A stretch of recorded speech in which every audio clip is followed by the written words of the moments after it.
Celeste was like shouting into a violent storm. It changed nothing. It only left her exhausted. Celeste had been selected as one of the eligible she-wolves who would be presented to Alpha King Daemon Nightshade, ruler of the 5 kingdoms and the most powerful werewolf alive. Every unmated female between 18 and 25 had been ordered to gather on the pack grounds for his inspection.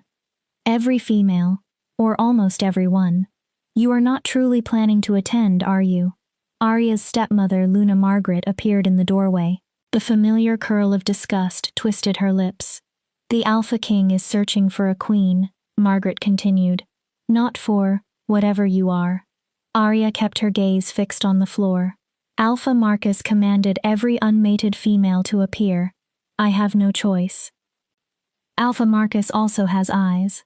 Margaret smiled without warmth. He knows you are not fit to be queen. You are hardly fit to belong to this pack. If your father had not... She stopped herself, but neither of them needed to hear the rest. If Arya's father had not been the pack's beta, if he had not forced them to promise they would keep her safe, she would have been driven from Silver Moon years ago. Beta Thomas Blackwood had been dead for 7 years. A rogue attack had taken both him and Arya's mother. 2 months after their deaths, the mark had appeared, as though Arya's grief had burned through her skin in a language no one could understand.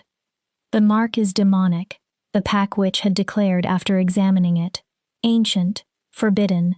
Keep this girl away from important pack affairs. She will bring only darkness. From that day forward, Arya had been pushed to the edges of pack life. She scrubbed the kitchens in the pack house. She tended the gardens. During gatherings, she served food, cleared tables, and vanished before anyone had to look at her for too long. She became the ghost of Silver Moon, the cursed girl, the reject carrying the devil's mark. But today, hiding was impossible. The Alpha King had come to choose a mate, and pack law required every eligible female to present herself before him, even the one everyone despised. Arya chose the plainest dress she owned, a simple gray gown that turned her into little more than a shadow. She braided her dark hair tightly and wound a shawl around both arms, concealing the mark as thoroughly as she could. When she studied her reflection, she saw exactly what she wanted the others to see. Someone forgettable. Someone who could stand quietly in the background while Celeste and the other beautiful she-wolves fought for the king's attention. The pack grounds were already overflowing when Arya arrived. Hundreds of Silver Moon wolves had gathered to witness the selection, and excitement crackled through the clearing. A vast platform stood at the center, covered in royal purple banners. Each banner carried the Nightshade crest, a silver wolf beneath a blood-red moon. Well, look who decided to crawl out of hiding. Arya did not need to turn around. She recognized Raven's sneering voice immediately. Raven was one of Celeste's closest companions. Did no one tell you this gathering is for eligible females? Raven asked. Not cursed rejects? Laughter spread among the nearby she-wolves. Heat climbed into Arya's cheeks, but she continued walking. She found a place at the very back and kept her arms wrapped tightly beneath the shawl. Eyes followed her. Whispers clung to her skin like webs. There she is. The marked girl. The cursed one. Why did she even come? A deep horn sounded across the clearing. Every voice died. Alpha Marcus of Silver Moon climbed onto the platform, his weathered face solemn. Brothers and sisters of Silver Moon, he began, his voice carrying over the gathered crowd. Today, our pack receives an honor beyond measure. Alpha King Daemon Nightshade has selected Silver Moon as one of the stops in his royal search for a mate. The crowd stirred with excitement. As you all know, our king has lived without a mate for 30 years. The kingdom has grown uneasy. A king without a queen leaves no heir, and a kingdom without an heir has no secure future. Murmurs of agreement rippled through the wolves. Everyone knew the tale.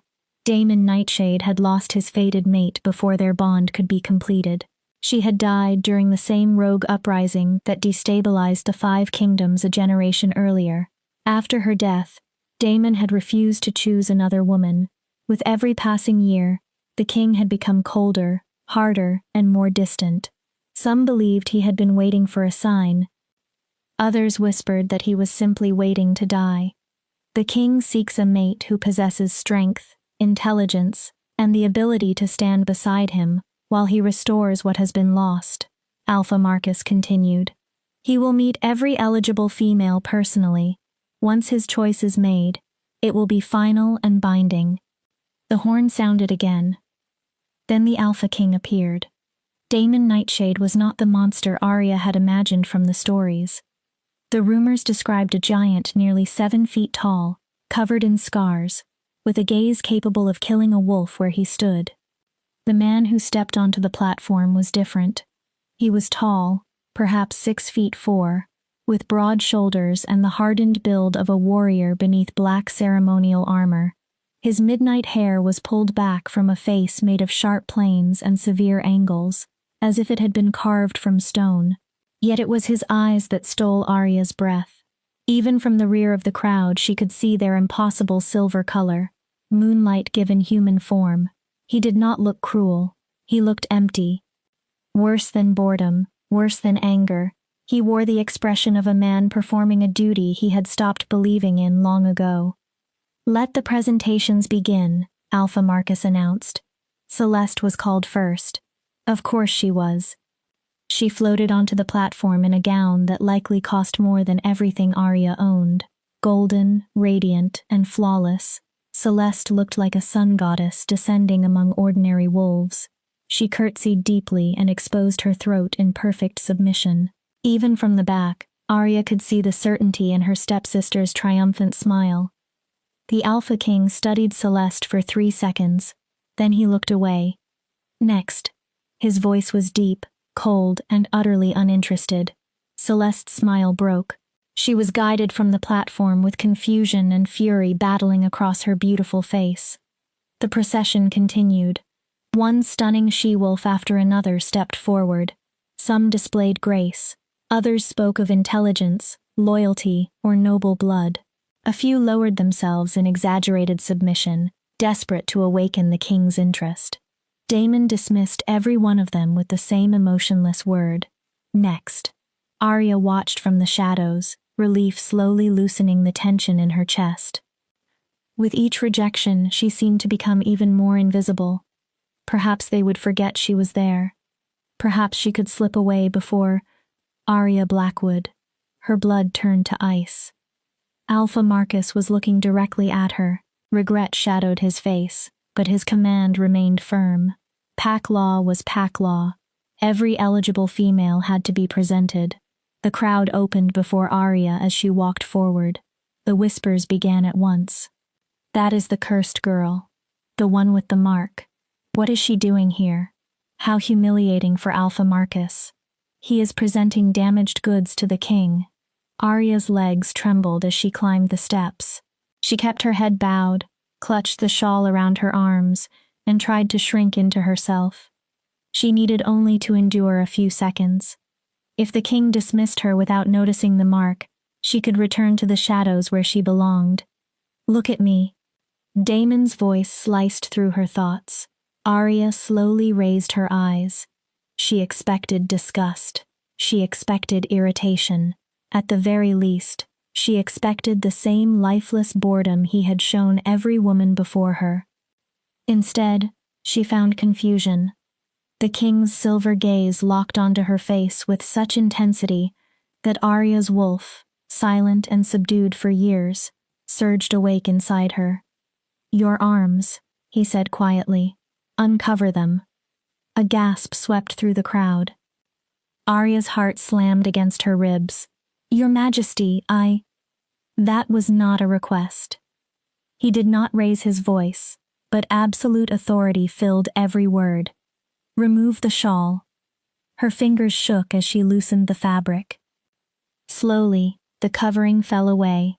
Sunlight struck the ancient symbols that had condemned her for 7 years.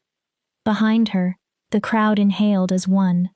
Somewhere below the platform, Celeste laughed with cruel delight. Arya knew what everyone expected.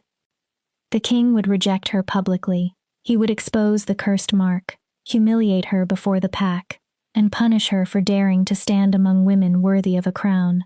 But when Arya looked into Daemon's face, she saw no revulsion. She saw recognition. His silver eyes widened. The color drained from his hard, composed face. He stepped toward her once, then again, until he stood close enough that she could see her own reflection in his gaze. "Where did you get that mark?" His voice had fallen to a whisper, but the entire clearing heard him. "It appeared on my 16th birthday," Arya stammered. "The healer said it was a curse. I do not know what it—" She never finished. Daemon caught her arm. His touch was not painful. It was desperate, urgent, almost reverent. He stared at the symbols as though they contained every secret the kingdom had lost. His fingers traced one spiral. Wherever he touched, the mark awakened. Silver light poured from Arya's skin. Not darkness, not corruption. Light, pure, radiant moonlight pulsed through the ancient lines in perfect rhythm with her heart. Chaos erupted below the platform. She-wolves screamed, males shouted. Alpha Marcus demanded order, but no one listened. Every wolf in Silver Moon was staring at the impossible sight before them. The Alpha King lowered himself onto one knee. Before Arya Blackwood. Before the cursed girl. Before the unwanted nobody with the devil's tattoo. When Daemon spoke, his voice carried over the entire clearing and silenced every wolf present. The mark of the first Luna. Wonder flooded his eyes, and beneath it, something that looked like old pain. "It is real," he breathed. "After 300 years, it is real." Then he looked up at Arya, and in his gaze, her entire world shifted. "You are not cursed." His voice broke over the words. "You are prophesied." Chapter 2. The Prophecy Unveiled. The silence following the king's declaration was so complete that Arya could hear her own heart pounding inside her chest. Hundreds of wolves stood frozen. Shock covered most faces. Disbelief hardened others.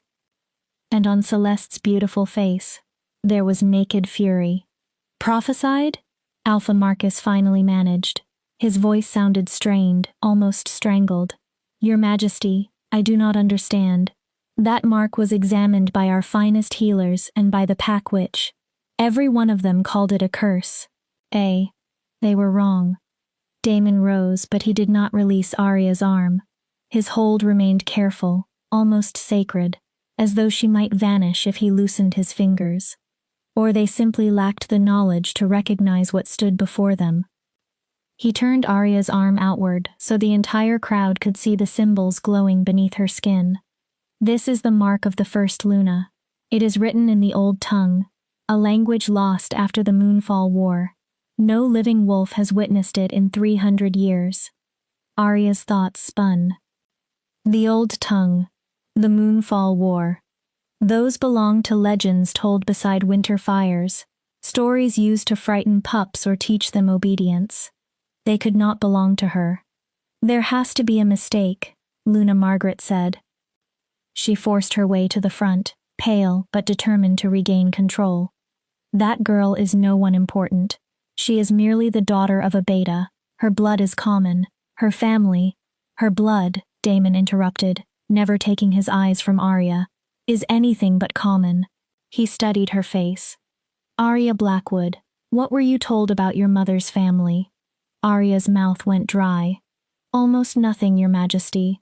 My mother never spoke of them. My father said she was an orphan, raised by a wandering pack that disbanded before I was born."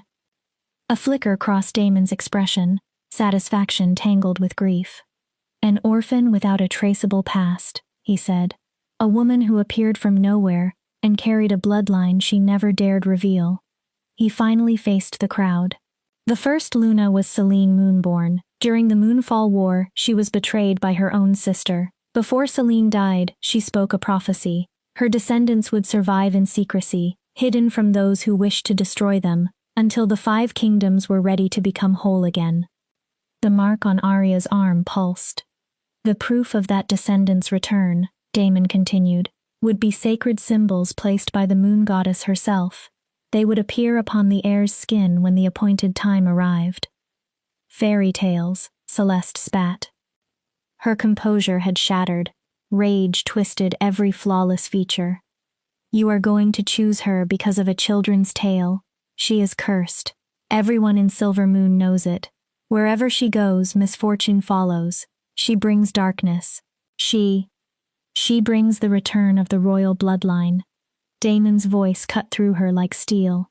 The mark cannot lie. It cannot be painted, copied, or forged. It appears only upon the true descendant of Selene Moonborn, and only when the royal mate is near. The world tilted beneath Arya's feet. Royal mate. Surely he did not mean. The prophecy states that when the mark awakens in the presence of the Alpha King, the bond is confirmed, Damon said. After 3 centuries of separation, the bloodline of the first Luna and the bloodline of the king are reunited.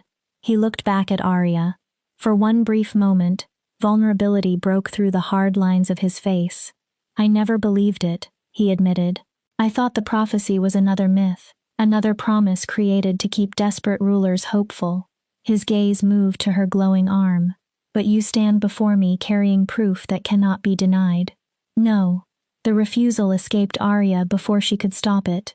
No, this is impossible. I am nobody. My entire life I have been told I was cursed, worthless, dangerous. I was told, you were told lies. Damon's tone softened. Lies designed to make you shrink. Lies that kept you hidden. Perhaps some were spoken out of cruelty, and perhaps others were spoken because someone was trying to protect you, without understanding what they were protecting you from. His attention shifted to Alpha Marcus. When did the mark first appear? 7 years ago, Marcus replied slowly. Realization began to dawn in his eyes. 2 months after her parents died. The rogue attack that killed Beta Thomas Blackwood and his mate, Damon said. His expression darkened. An attack that took place just beyond Silver Moon territory, in a location where the rogues seemed to know precisely when and where to strike.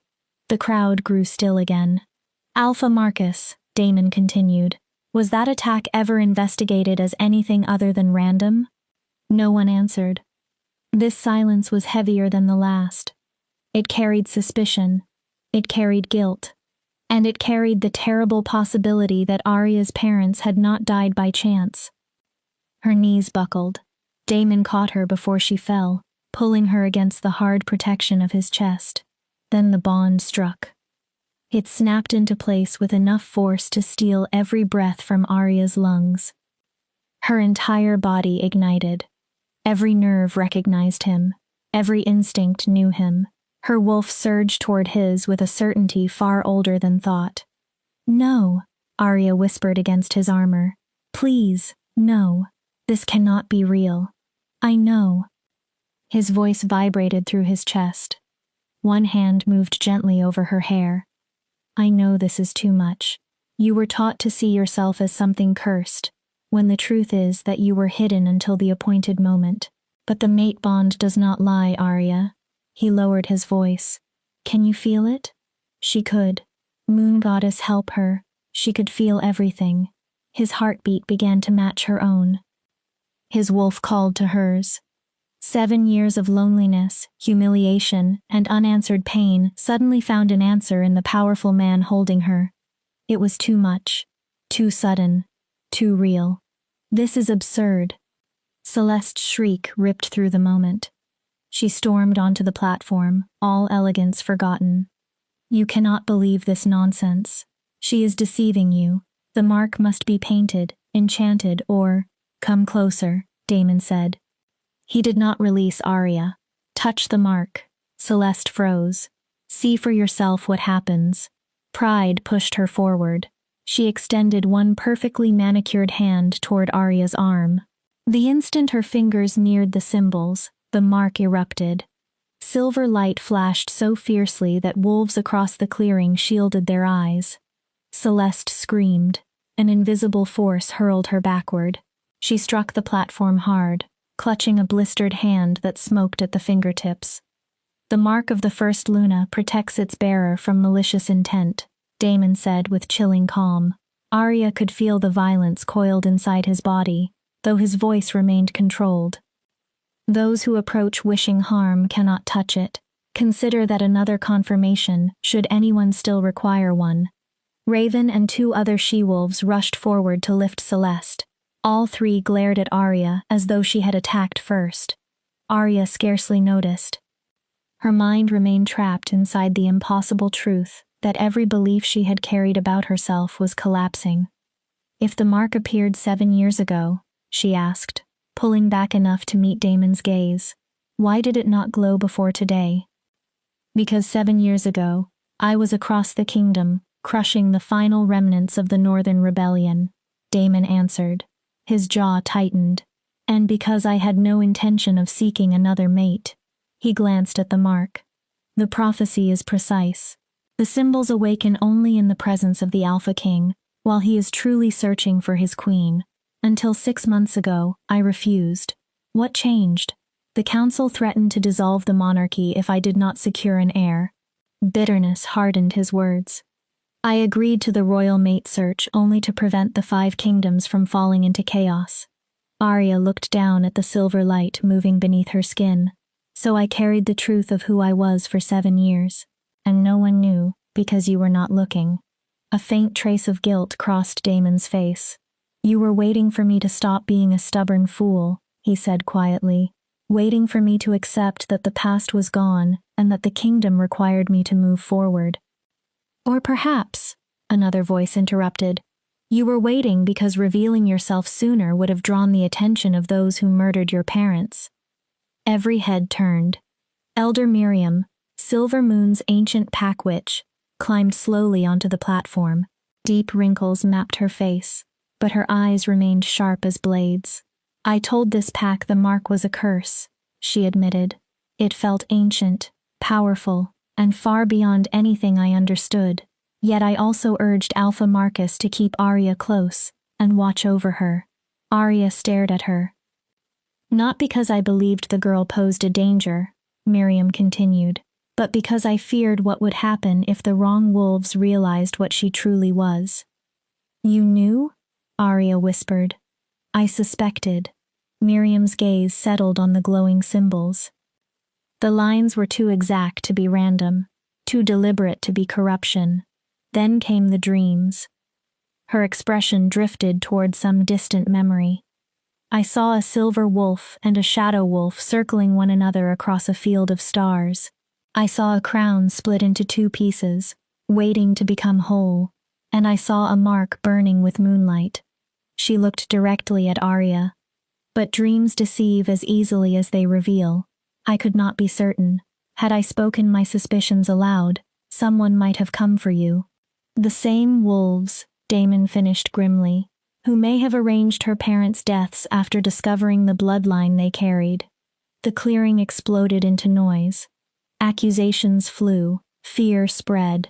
Wolves shouted competing theories. Arya remained at the center of the storm, staring at the mark that had once condemned her and now shone like a beacon. Alpha Marcus released the full force of his Alpha command. Silence! The pack obeyed. He turned to Daemon, shock and guilt carved into his features. Your Majesty, what do you command? Daemon's arm tightened around Arya's waist. Possessive. Protective. We leave for the capital at once. Murmurs rose again, but he continued. Every moment Arya remains here gives her enemies another opportunity to move. If traitors within Silver Moon arranged the attack that killed her parents, they now know their secret has been exposed. Desperate enemies are the most dangerous kind. I will appoint guards, Alpha Marcus offered. No. The single word carried finality. I trust no one beyond my king's guard. Arya travels under my personal protection from this moment forward. Then Daemon looked down at her. His expression changed.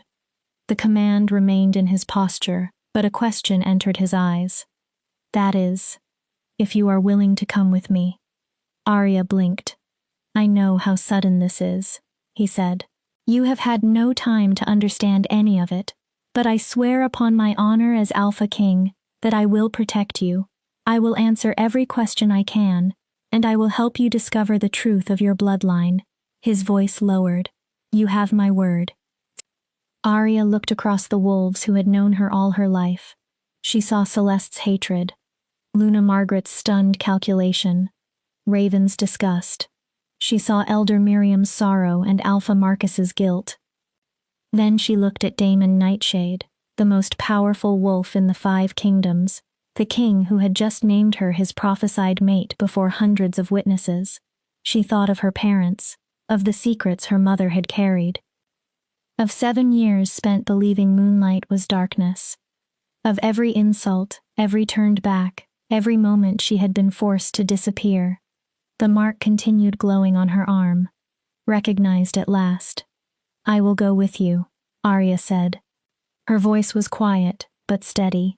But I want the truth, all of it, about my mother, the prophecy, my parents' deaths, and everything that was kept from me. The corner of Daemon's stern mouth lifted in the smallest genuine smile she had seen from him. You will have every answer we can uncover. I promise you, Arya Blackwood. He faced the pack one final time. Let it be declared throughout the 5 kingdoms. I, Alpha King Daemon Nightshade, have found my prophesied mate. His voice rolled across the clearing like thunder. The mark of the first Luna has returned. The bloodline of Selene Moonborn lives. Any wolf who threatens Arya threatens the crown itself. His silver gaze turned cold. And anyone who harms her will answer to me personally. No one dared challenge him. The Alpha King had spoken. As Daemon led Arya from the platform, warriors of the King's Guard emerged from the edges of the clearing and formed a moving wall around them. The whispers followed. The prophesied mate. The heir of the first Luna. The cursed girl was blessed. Everything we believed was wrong. Arya glanced back once. Celeste watched her with hatred so raw that a chill moved down Arya's spine. Beside her, Luna Margaret no longer looked shocked. She looked calculating. In that instant, Arya understood something with terrible clarity. Daemon was right. Someone had killed her parents to keep her heritage buried. Now the truth had been revealed, and whoever had spilled their blood would do anything to prevent Arya from claiming the destiny waiting for her. The game had begun. Arya Blackwood was no longer cursed. She was no longer nobody. She was the key to the crown, and the prize every hidden enemy would fight to control. Chapter 3: Shadows of the Past. The journey to the capital lasted 3 days. For Arya, every mile felt as though she had stepped into another woman's life. Daemon, he had insisted she use his name whenever they were alone, placed her inside a carriage designed for royalty. The seats were covered in deep velvet. Silver thread shimmered through the curtains. Outside, 20 warriors of the King's Guard rode in perfect formation, surrounding them like the walls of a moving fortress. Arya had never received so much attention. She could not decide whether it made her feel honored or terrified. Probably both. You are thinking loudly. Daemon spoke from the opposite seat. He had spent the last hour studying reports, yet apparently reading royal documents did not prevent him from sensing every wave of anxiety moving through their new bond. Arya turned from the window. Beyond the glass, Silver Moon's thick forests had given way to the rolling hills of the Central Territories. I am fine. Daemon lifted one dark eyebrow. You are an exceptionally poor liar. He placed the documents aside and fixed her with those penetrating silver eyes. What is troubling you? Aside from discovering that your entire identity was built upon lies, learning that you carry a prophesied royal bloodline, and becoming bound to a mate you met 3 days ago. Despite herself, Arya felt the edge of a smile. When you list it that way, I cannot imagine why I would be anxious. Something in Daemon's expression softened. During the journey, Arya had discovered that Daemon Nightshade seemed to possess 2 distinct selves. There was the Alpha King, cold, disciplined, and absolute. Then there was the man beneath the crown. That man appeared only in brief, private moments. He had steadied her when her legs shook as she entered the carriage, He had halted the entire convoy after sensing that she needed fresh air. Sometimes he studied her as though she were a riddle he had waited his entire life to solve. "Speak to me," he said quietly. "We are meant to become mates, Arya. Partners. I cannot stand beside you if I do not understand what is happening inside your mind." Arya twisted the expensive fabric of her new gown between her fingers. The deep blue silk likely cost more than everything she had earned during years of labor in Silver Moon. "I keep thinking about my mother." Daemon remained still, giving her his full attention. "She must have known what she carried," Arya continued. "She must have known about Celene's bloodline. Yet she hid it, even from my father. Why would she allow me to grow up believing I was nothing? Why did she not prepare me for any of this?" Daemon leaned forward, resting his forearms on his knees. "I have asked myself the same questions. The more I consider them, the more I believe your mother protected you in the only way she understood. By hiding everything? By ensuring there was nothing for your enemies to find." His voice hardened. After the Moonfall War, the surviving descendants of Selene Moonborn were hunted relentlessly. The families responsible for betraying her wanted every possible heir erased. As long as even one descendant survived, the order they built could be challenged. What order? The broken one. Bitterness entered Daemon's tone. Before the war, the 5 kingdoms answered to a single united crown. Selene and the first Alpha King ruled together. Their powers were not identical, but they balanced one another. He glanced toward the distant landscape. When Selene was murdered and her bloodline was believed extinct, the crown fractured. One of my ancestors took command of what remained. But without the Luna's bloodline to balance the king's power, the monarchy was never complete again. Arya listened, slowly assembling the pieces. "The Council of Alphas has spent 3 centuries weakening royal authority," Daemon continued. "They have been waiting for the day they could dissolve the crown entirely. So my mother hid because anyone who discovered her bloodline would kill her. And kill you," Daemon said. His jaw tightened. "Which may be precisely what happened when someone finally uncovered the truth. The real question is who found out, and how." A sharp knock struck the carriage door. Daemon changed instantly. The man vanished. The king returned. "Enter." The door opened to reveal Captain Thorne, commander of the king's guard. He was a massive, battle-scarred warrior whose watchful eyes seemed incapable of missing anything. "Your Majesty, we are nearing the Crossroads Inn. Shall we stop for the night or continue to the capital?" Daemon looked at Arya. Concern moved through the bond. He could feel her exhaustion, even if she refused to admit it. She straightened. "We can continue if necessary." "We stop," Daemon decided. His voice remained gentle, but there was no argument in it. "Arya needs rest, and I must send word ahead to prepare the palace. Captain, secure the inn. Every guest is to be identified. Every entrance is to be watched." "Already completed, Your Majesty," Thorne replied. A hint of satisfaction entered his gruff voice. "Scouts arrived 2 hours ahead of us. The building has been cleared and secured." "Good." Daemon rose as the carriage slowed. "Prepare a private chamber for Lady Arya. Lady Arya will stay in the king's suite." The interruption came from behind Captain Thorne. A petite woman stepped into view. She had dark hair, angular features, and eyes sharper than a drawn blade. Royal advisors' robes covered her body, embroidered with symbols Arya did not recognize. "If the reports of her identity are accurate," the woman continued, "placing her in lesser rooms would be seen as a political insult before she is even introduced to court." Daemon's face turned glacial. "Advisor Chen, I do not remember summoning you to join this journey." Arya's attention sharpened. "Chen." The woman smiled as though the king's hostility did not touch her. "You did not summon me. When news reached the capital that you had discovered your prophesied mate, however, the council decided a representative was required. Someone must verify the claim and ensure that all ancient protocols are followed." Her gaze moved over Arya. "Assessing. Skeptical. Certainly no offense is intended toward the young lady. But surely you understand the council's caution." A prophecy silent for 300 years is suddenly fulfilled by an unknown she-wolf from a minor pack. Questions are inevitable. The mark answered every question, Damon said coldly. It proved the truth. Marks can be fabricated. The air inside the carriage seemed to freeze. Arya felt Damon's fury surge through the bond, fierce enough to become almost physical. "Are you suggesting," he asked, very softly, "that I am incapable of recognizing the mark of the first Luna, that I could be fooled by a common deception? I am suggesting only that the Council requires independent confirmation before accepting a claim of this magnitude." Chen chose every word carefully. The consequences affect the balance of power, the succession, and the structure of the government itself.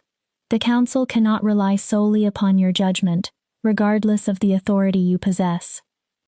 Respect covered the surface of her words. Challenge lived beneath them. The Council wanted control, and Chen had been sent to make certain that Arya never moved beyond its reach. "They will receive their verification," Damon said. "Elder Sage will examine the mark at the capital." His silver gaze became merciless. "Until that moment, Arya remains beneath my personal protection. She will be treated with every honor owed to the future queen." He leaned slightly toward Chen. "Have I made myself clear?" Chen's smile never changed. "Perfectly clear, Your Majesty. I will ensure Elder Sage is prepared when you arrive." She dipped her head in a bow that felt more like mockery than respect, then withdrew. Captain Thorne gave Damon an apologetic glance before closing the door. Silence filled the carriage. Arya could feel rage simmering beneath Damon's control. He took several moments before speaking. "I apologize." "You have nothing to apologize for. The Council has become increasingly aggressive since I agreed to search for a mate. They know this may be their last opportunity to seize full control before I produce an heir and stabilize the monarchy." He reclaimed his seat. "They will test you. They will attempt to expose you as a fraud. If that fails, they will try to manipulate you into serving their interests." "I am not a fraud," Arya said. "I know." Damon's gaze held hers. "But they will still work to make you question yourself. They will examine every part of your past. They will search for every weakness, every humiliation, every fear they can exploit." His expression hardened. "The capital is vicious, Arya. Its cruelty is different from Silver Moon's, but no less dangerous." Arya remembered 7 years of being mocked, isolated, and treated as though her very existence contaminated the pack. "I believe I can survive vicious." A faint smile crossed Damon's face. "Yes," he said, "I believe you can." He stood and extended his hand. "Come, you need sleep. Tomorrow we reach Silvercrest." His fingers closed around hers. "And then the true battle begins." The Crossroads Inn was nothing like Arya expected. She had imagined a rough wooden building where travelers ate plain meals beside a smoky fire. Instead, the entrance opened onto polished marble floors and crystal chandeliers. Servants bowed so deeply when Damon entered that their foreheads nearly touched the ground. The king's suite occupied the highest floor, separated from the rest of the inn and protected by 6 warriors. Inside, it resembled an elegant private residence rather than a room. A sitting area held soft furniture. A dining table had been prepared for 2. Beyond an archway stood a bedroom with a bed large enough for 4 people. Arya stopped at the threshold. Suddenly, she was painfully aware of the bond humming between them. She and Damon were mates. Beneath the prophecy, the danger, and the politics, there remained an undeniable pull toward the man standing behind her. "I will sleep on the couch," Damon said. Arya turned. He had read her hesitation. "This is happening far too quickly," he continued. "I will not pressure you into completing the bond before you are ready." Arya studied him. This was the most powerful wolf in the 5 kingdoms, offering to fold his large body onto furniture far too small for him, because her comfort mattered more than tradition. "The bond wants completion," she said quietly. "The bond can wait." His silver eyes did not waver. Mates traditionally complete it quickly to strengthen their connection, but your entire life has changed in 3 days. You deserve time to understand what you are choosing. His voice lowered. I can be patient, Arya. I waited 30 years for another mate. I can wait longer if that is what it takes to do this properly. Warmth unfolded inside her chest. Gratitude, respect, and something more dangerous that she was not prepared to name. Thank you, she whispered, for understanding, for not demanding anything from me. Thank you for trusting me enough to leave Silver Moon. He turned, then stopped. There is something you should know about the reason I remained alone for 30 years. Arya waited. I had a fated mate before you. The words came slowly, each one carrying old pain. Her name was Lyra. We met when I was 23, shortly after my father died and I inherited the crown. The bond was immediate, overwhelming. I believed we would have a lifetime together. What happened? She was murdered 3 months later. Damon's voice flattened. We had not completed the bond. Lyra was traveling to the capital with her family and guards to prepare for our wedding. Rogues attacked the convoy. No one survived. He looked past Arya, into a memory only he could see. I was across the kingdom settling border conflicts. By the time the message reached me and I returned, there was nothing left but ash. Arya said nothing. I spent years hunting those responsible, he continued. I found most of them. Killing them did not bring her back. His jaw tightened. And I could not open myself to that kind of loss again. Until the council forced you. Until the council forced me, he agreed. I had accepted that the monarchy would die with me. Then they threatened to dissolve the crown and divide the kingdoms. War would have followed. I could not allow it. He met her eyes. When I came to Silver Moon, I was not searching for love. I expected to choose a political partner, someone capable of wearing a crown without demanding my heart. His gaze softened with troubled honesty. I was not prepared for you, not for the mark, not for the bond, not for any of this. And now? Arya asked. Her heartbeat quickened. Now I am afraid. The admission came without defense. The prophecy names you as my mate. I feel the bond, and I know it is real, but I also know what it is to lose someone the bond has claimed. His voice roughened. Lyra's death nearly destroyed me before our connection was completed. If something happens to you, if the wolves who killed your parents come for you. He stopped. For the first time, the Alpha King looked helpless. I do not know whether I would survive losing you. Arya crossed the space between them. The movement came from an instinct deeper than thought. She took his hand and pressed it over her heart. Beneath the fabric of her gown, the silver glow of the mark remained faintly visible. Then we do not allow them to win. Damon stared at her. You told me who I am, Arya continued. I am not merely your mate. I carry Celene's blood. I am the descendant of the first Luna. Her voice strengthened. Whatever enemies murdered my parents, whatever forces tried to erase my family, they will not erase me. She held his gaze. I am stronger than I appear, Damon. 7 years of living as a curse taught me how to survive unnoticed. I learned how to endure inside the shadows. The light beneath her skin brightened. Now I am stepping into the light, and I will not fall without a fight. For a long moment, Damon said nothing. Then surprise gave way to respect, approval, and a warmth that made Arya's pulse race. You will become a formidable queen, he said. I will need to be, Arya replied, because I suspect the council is not the only enemy waiting in Silvercrest. No, Damon said grimly. They are merely the beginning. Chapter 4. The Capital's Welcome. Arya woke beneath warm sunlight spilling through silk curtains.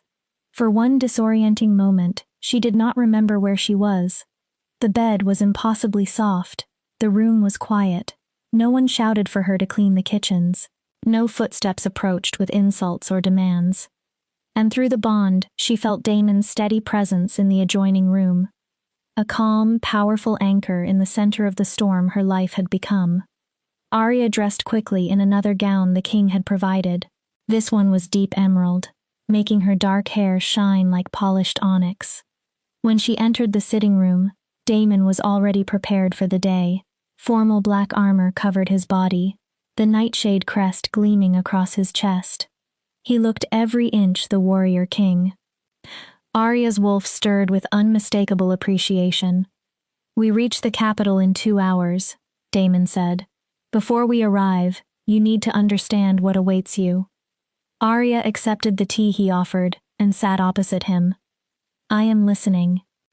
Silvercrest is home to nearly 50,000 wolves. Representatives from every major pack live there, along with the Council of Alphas and more political schemes than any sane person should endure. His expression remained serious. "You will be presented to the court immediately. There will be no private introduction and no time to settle into the palace. The council demanded that your mark be verified publicly, so the entire kingdom will be watching." "Yes." Arya's fingers tightened around the teacup. "How will they verify it?" "Elder Sage will perform a reading. It is an ancient ritual that exposes the truth of magical marks. If yours is genuine, it will respond to the old power and reveal its full nature. And if it does not?" Daemon did not answer. He did not need to. If the mark failed before the court, Arya would be called a fraud. The council would use that failure to destroy her claim, and Daemon's authority with it. "And if I pass?" she asked. "You will be officially recognized as my betrothed, and as the surviving heir of Selene Moonborn.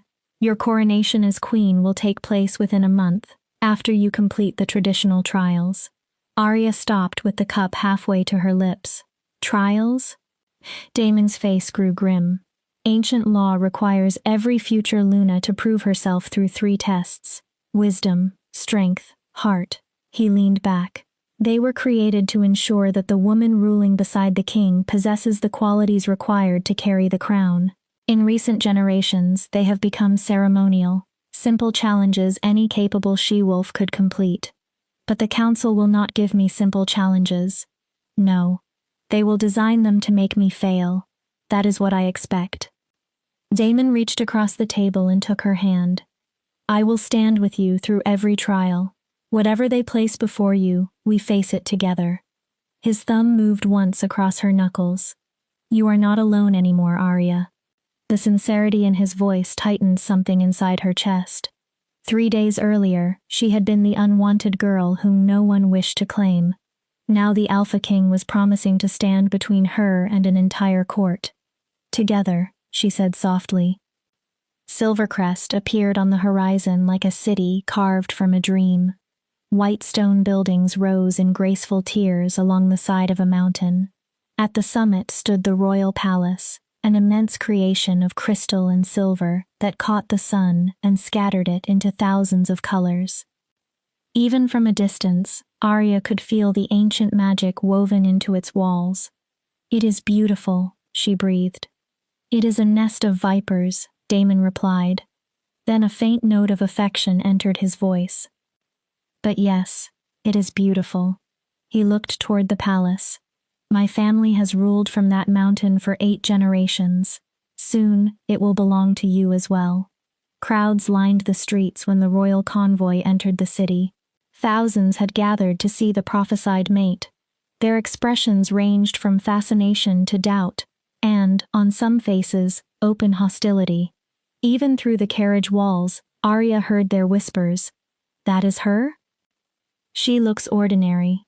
I heard Silvermoon's witch painted the mark. The king is being deceived. She is no one. If she truly carries Selene's blood, why was she hidden for so long?" Daemon's hand closed around hers. "Do not listen." Arya looked at him. "They do not know you yet," he said. "Once they witness your strength and see you complete the trials, their judgment will change." "And if I cannot prove myself?" The question slipped free before she could bury it. "What if the mark is genuine, but I am not strong enough to become the woman the prophecy demands?" Daemon turned fully toward her. "Then we discover the truth together." His silver gaze held absolute conviction. "But I do not believe the moon goddess would place Selene's mark upon you if you were incapable of carrying its destiny." He squeezed her hand. "The mark chose you, Arya. Trust that, especially when you struggle to trust yourself." The carriage began climbing the winding road toward the palace. Arya forced slow breaths into her lungs. She could no longer be the invisible girl of Silver Moon. In a matter of moments, she would stand before the most powerful wolves in the kingdoms as their possible future queen. There would be no hiding, no shrinking. She would step into the light, or be consumed by it. The palace was even more breathtaking inside. The ceilings soared so high they disappeared into shadows. Vast tapestries showed battles fought centuries before Arya's birth. Narrow channels of water flowed through the floors, catching the light like streams of liquid silver. Daemon guided her along endless corridors. Servants bowed. Courtiers stared. At last, they reached towering double doors carved with two wolves, one silver and one formed from shadow, circling a broken crown. "The throne room," Daemon said. He looked down at her.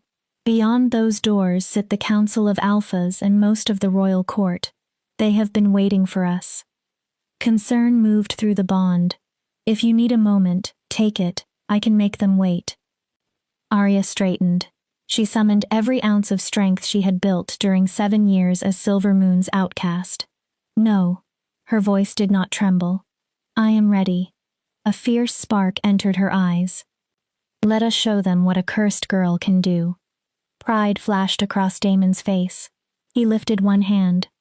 The doors opened. The throne room could have held 1,000 wolves. It seemed all 1,000 were present. Every face turned toward Arya as she entered with her hand resting on the Alpha King's arm. At the far end of the chamber stood 7 thrones arranged in a broad semicircle. The center throne belonged to Daemon and rose above all the others. 6 surrounding seats belonged to the Council of Alphas, the strongest pack leaders in the 5 kingdoms. Arya recognized the arrangement from her father's stories. The council had been created to advise the crown, and, in theory, to prevent royal power from becoming absolute. All 6 council members were seated. Their expressions ranged from doubt to open hostility. Only Daemon's throne remained empty. "Alpha King Daemon Nightshade returns to court," a herald proclaimed, his voice magnified by magic. "He is accompanied by Lady Arya Blackwood of Silver Moon Pack, bearer of the mark of the First Luna and claimed mate of the Alpha King." Whispers swept through the chamber like wind through dead leaves. Arya held her head high. Fear twisted inside her stomach, but she refused to let anyone see it. Daemon led her toward the council. Advisor Chen stepped from the shadows before they reached the thrones. The same calculating smile rested on her lips. "Your Majesty, the council has assembled for the requested verification. Elder Sage awaits your command. Then we will not delay." Daemon turned to Arya. For one brief moment, the king disappeared from his expression. "Remember," he said quietly, "whatever happens, I am here." An ancient woman came forward.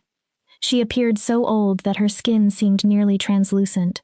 Her eyes were clouded white, blind to the ordinary world, yet Arya felt immense power flowing from her. "Elder Sage, the greatest seer in the 5 kingdoms. Lady Arya Blackwood," the old woman said. Her voice was unexpectedly strong. "Approach and present the mark." Arya stepped forward. Hundreds of eyes followed every movement. She removed her glove, pushed her sleeve above her elbow, and revealed the symbols. Before Elder Sage touched her, the mark began to glow. The old woman's sightless gaze focused directly on it. She lifted one gnarled hand and pressed her palm over the ancient lines. The reaction was immediate. Silver light exploded from Arya's arm. Wolves across the chamber raised their hands to shield their eyes. The symbols lifted from her skin and floated between Arya and the seer. They expanded, twisting into patterns far more elaborate than anything anyone had seen. Power surged through Arya, ancient, wild, alive. It was the magic of the first Luna recognizing its descendant. Then a voice entered Arya's mind. It made no sound, yet she heard every word. The bloodline awakens. The broken crown shall become whole. He who bears the mark shall walk in shadow and light. She shall face 3 trials, and she shall restore what was lost. So it was prophesied, so it shall be. The voice vanished. The symbols slowly returned to Arya's skin, settling into their familiar spirals. Yet the silver light remained, glowing permanently beneath the surface. Elder Sage removed her hand. She turned toward the council. Though her eyes were blind, absolute certainty shone from her face. The mark is genuine, she declared. Her voice rang through the throne room. This woman carries the bloodline of Selene Moonborn, first Luna of the 5 kingdoms. She faced the gathered court. The prophecy has been fulfilled. A pause fell over the chamber. The air has returned. For one breath, no one moved. Then the throne room erupted. Half the wolves began speaking in excitement, arguing over what the prophecy's fulfillment meant for the kingdom. The others protested. Some shouted that the ritual had been manipulated. Others refused to believe what they had witnessed with their own eyes. A male voice cut through the chaos. "One moment, Elder Sage." One of the council members rose. He was a massive alpha with gray, threaded through his hair and eyes as cold as iron. Every movement radiated power and contained hostility. "Alpha Victor Ironjaw," Daemon said. A warning growl lowered his voice. "You wish to challenge the seer's declaration? I wish to clarify what it proves." Victor descended from his throne and approached Arya with predatory control. "The mark establishes that this woman carries Selene's blood. It does not establish that she deserves a crown." Daemon's gaze hardened. "The ancient law is clear," Victor continued. "Every future Luna must pass the 3 trials before she may stand beside the king." "I know the law." "Then you know the trials may be adapted to the circumstances." Victor smiled. "Considering the extraordinary nature of Lady Arya's claim, the council has voted to exercise its authority. Her trials will be designed to test a prophesied heir rather than an ordinary candidate." Daemon's fury struck the bond like heat. "The trials test worthiness," he said. "They are not weapons for sabotage." "Sabotage?" Victor raised his brows in false innocence. "We merely intend to ensure that the woman who would restore the crown is capable of carrying it. Surely your Majesty desires the same certainty." It was a trap. Every wolf in the room understood it. If Daemon objected, the council would claim he lacked faith in Arya. If he accepted, they would create challenges meant to break her. Before Daemon could answer, Arya stepped forward. "I will face the trials." Her voice carried clearly through the vast chamber. "Whatever tests the council creates, I will accept them." She met Victor's cold gaze. "I am not afraid to prove who I am." Victor's smile widened. Predatory. Satisfied. Excellent. He allowed the word to settle. "Then the first trial begins now." "What?" Daemon's control snapped. "That is not the law. A candidate is entitled to 3 days of preparation before each. Ancient provisions allow an immediate trial when succession is disputed," Chen said smoothly. She appeared beside Victor as though she had been waiting for the exact moment. "Given the council's concerns and the unprecedented nature of Lady Arya's claim, we invoke that provision." Arya saw the plan clearly. Chen's appearance at the Crossroads Inn had not been an accident. The council had expected Elder Sage to confirm the mark. They had prepared their next attack before Arya ever reached the capital. They intended to test her while she was frightened, exhausted, and unprepared. A public failure would destroy her claim and prove that Daemon's judgment could no longer be trusted. Arya looked at him. The same realization burned in his eyes. She felt his need to protect her through the bond. Beneath it, she felt something else. Belief. He believed she could survive what they had planned. "What is the first trial?" Arya asked. Victor's smile turned vicious. The trial of wisdom. He folded his hands behind his back. You will enter the archive of ancients. Inside, you will be given 1 hour to solve a riddle written in the old tongue, the language spoken by the first Luna. He tilted his head. If you translate it and provide the correct answer, you pass. His eyes narrowed. If you fail, perhaps the prophecy has chosen the wrong heir. The old tongue had been dead for 3 centuries. Only the oldest scholars knew fragments of it. Yet the mark on Arya's arm suddenly warmed. She remembered the voice during the reading. She had understood words no one had taught her. The mark was not merely evidence. It was a key. Something inside her blood was waking. I accept, Arya said. Daemon moved closer, lowering his voice so only she could hear. You are not required to do this immediately. I can challenge their reading of the law. I can buy you time. No. Arya held his gaze. They expect me to fail because I am unprepared and afraid. Determination steadied every word. Let us show them what happens when they underestimate a woman who has spent 7 years being underestimated. Fierce pride blazed in Daemon's silver eyes. He lifted her hand to his lips. The gesture was not possession. It was respect. Faith. Then show them who you are, he murmured. Show them what it means to carry the first Luna's mark. Guards stepped forward to escort Arya toward the archive. As she turned, she caught Chen watching her. The advisor was smiling. She was certain Arya had already lost. That smile followed Arya from the throne room, and with every step, it gave her another reason to survive. Chapter 5. The Trial of Wisdom. The archive of ancients lay beneath the oldest wing of the palace, buried deep inside the mountain where the original stone still formed the walls. The guards led Arya down a spiral staircase that seemed to descend without end. With every turn the air grew colder, older, heavier with magic. The archive has remained sealed for 50 years, one guard murmured. His tone held no cruelty, not since the final scholar capable of reading the old tongue died. He glanced at Arya. Whatever riddle they have chosen, no untrained wolf should be expected to solve it. The warning did not surprise her. She had understood the council's purpose the moment Victor announced the trial. Chen and her allies did not want an honest test. They wanted Arya broken before the kingdom could accept her. The staircase ended at a massive door made from black metal. It did not reflect the torchlight. It seemed to swallow it. Ancient symbols covered the surface, and the mark along Arya's arm warmed in response, as though recognizing an old companion. Victor Ironjaw waited before the entrance. Chen stood beside him, joined by 2 other council members. Elder Sage remained a short distance behind, her clouded eyes fixed in Arya's direction. The rules are simple, Victor said. You will be sealed inside the archive with 1 riddle written in the old tongue. You have 1 hour to translate it and provide the correct answer. He gestured toward the dark door.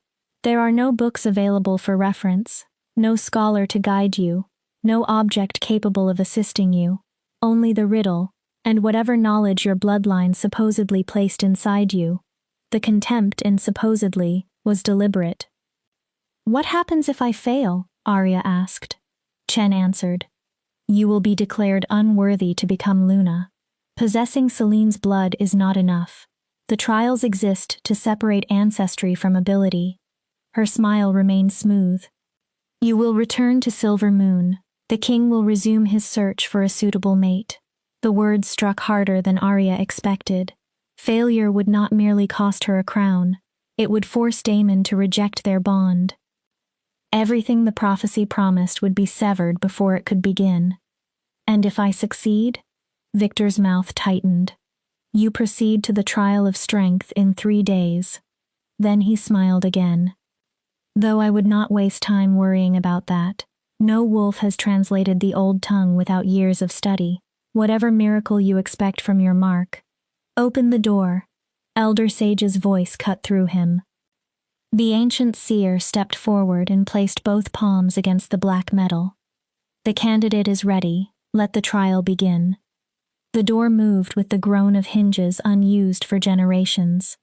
Darkness waited beyond it. Arya drew one deep breath and stepped forward.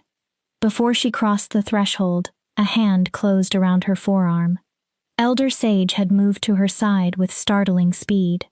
"Listen carefully, child," she whispered.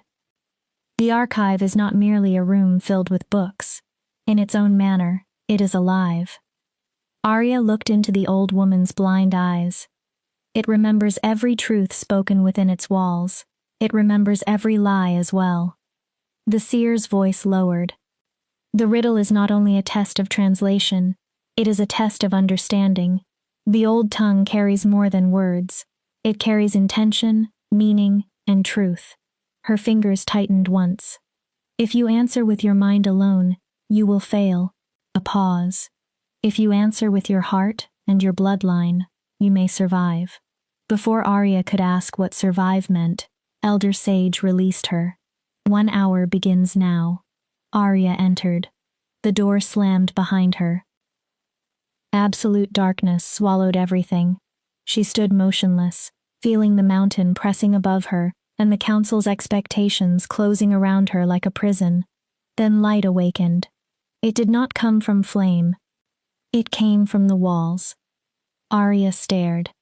Thousands upon thousands of books, scrolls, and stone tablets filled towering shelves. They rose so high that their tops vanished into shadow. Each text emitted a soft golden glow that brightened and dimmed like breathing. "The archive is alive."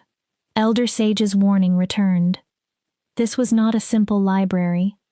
Something ancient watched Arya, measured her, waited. At the center of the vast chamber stood a single stone pedestal. Upon it rested a parchment shining more brightly than every book around it. The riddle. Arya approached.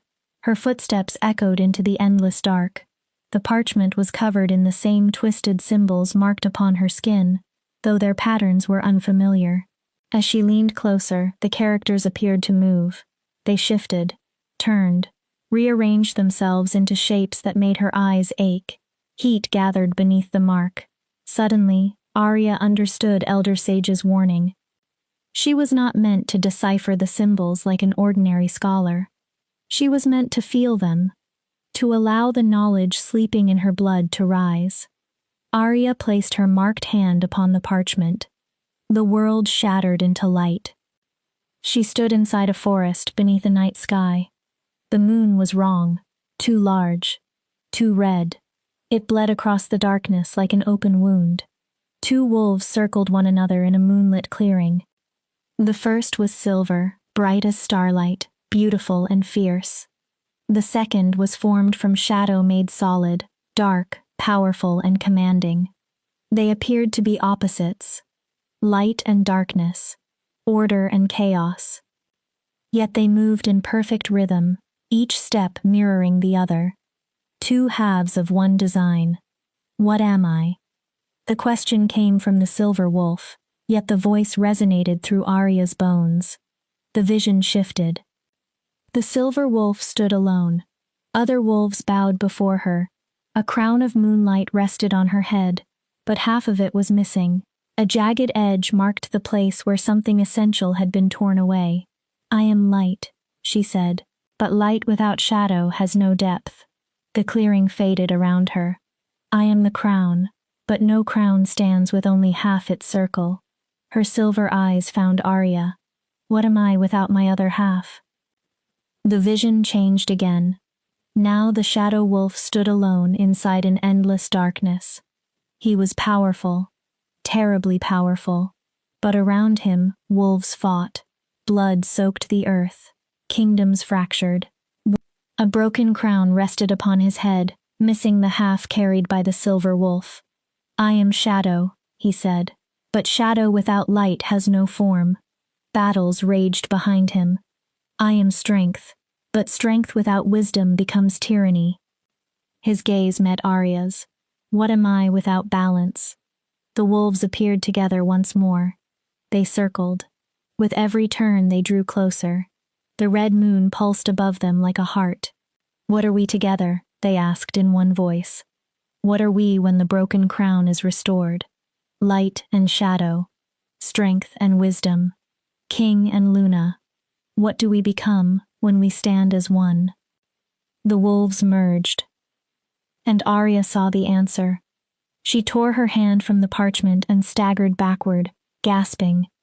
The mark blazed so fiercely that silver light filled the archive. The riddle was not truly asking about wolves.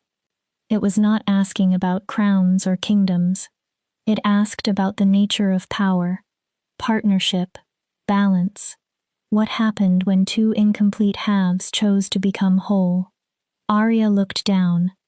This time, the symbols resolved into words she could read as easily as the common language. "I am half without my whole. I am strength without wisdom, light without shadow, crown without kingdom. Alone, I am broken. Together, we are." The final word was missing. Waiting. Arya thought of Daemon, the king who had ruled alone for 30 years, becoming colder with each passing year. Powerful, yet isolated. Strong, yet deprived of the balance a true Luna was meant to provide.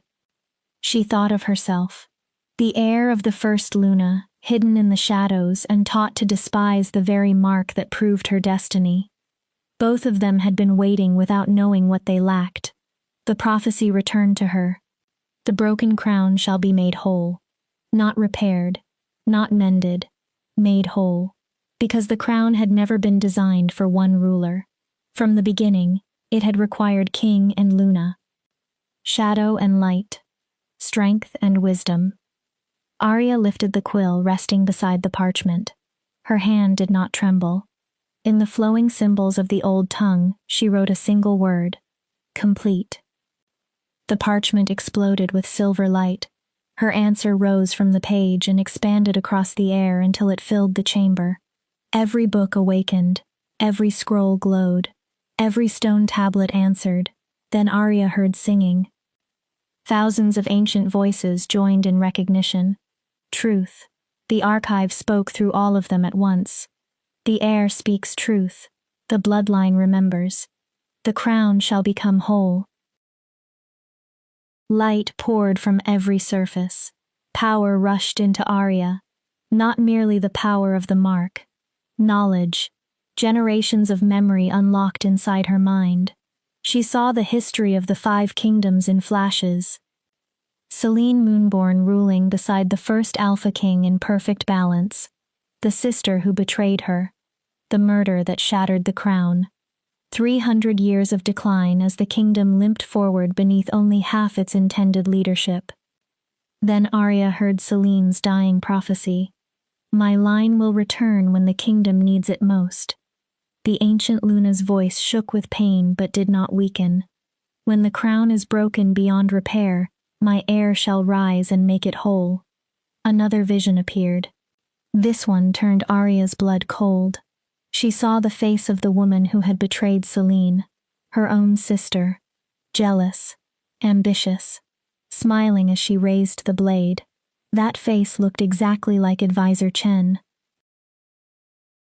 The archive door burst open precisely 1 hour after it had closed. Victor entered first, with Chen beside him. Both wore expressions of contained satisfaction. They expected to find Arya defeated, perhaps crying, perhaps kneeling before an unreadable parchment. Instead, they stopped. Arya stood at the center of the archive with the mark blazing across her arm. Books floated around her in a perfect circle. The completed riddle hovered before her, the final word pulsing with ancient power.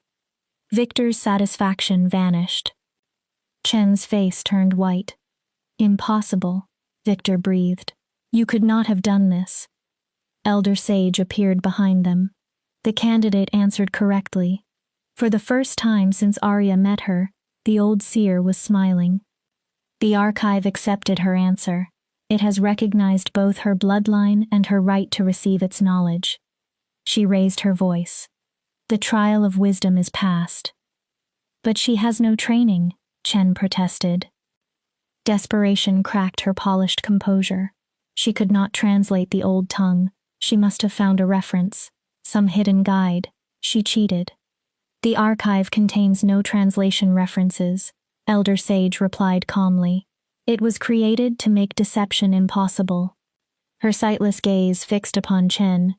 The riddle can be solved only through genuine understanding granted by the bloodline itself. A quiet warning entered her voice. Unless you wish to accuse the archive of ancients of lying.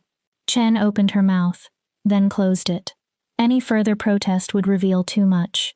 Victor recovered first. His expression hardened. She passed one trial through an advantage of blood. The next tests will not be scholarly games. He stepped closer to Arya. The trial of strength demands real physical ability. We will discover how well Silver Moon's cursed servant performs when steel is placed in her hand. Arya met his gaze. I look forward to it. Victor's eyes narrowed. 3 days. Enjoy this victory while you can. It will be your last. He turned and left. Chen hurried after him, but not before Arya saw the expression she tried to hide. Hatred. And beneath it, fear. When they were gone, Elder Sage approached Arya and placed one hand over the glowing mark. You saw the betrayal, she said softly. Did you not? Arya swallowed. Chen, or someone who looked exactly like her. The descendant of the betrayer, Elder Sage corrected. The bloodline that murdered Celine survived, just as yours did. Its hatred has passed from one generation to the next. The old woman's face grew grave. They know that if you complete the trials and restore the balance of the crown, the authority their ancestors stole will end. Her voice lowered. They will do anything to stop you, Arya. Arya remembered the red moon, the broken crowns, the silver and shadow wolves created to stand together.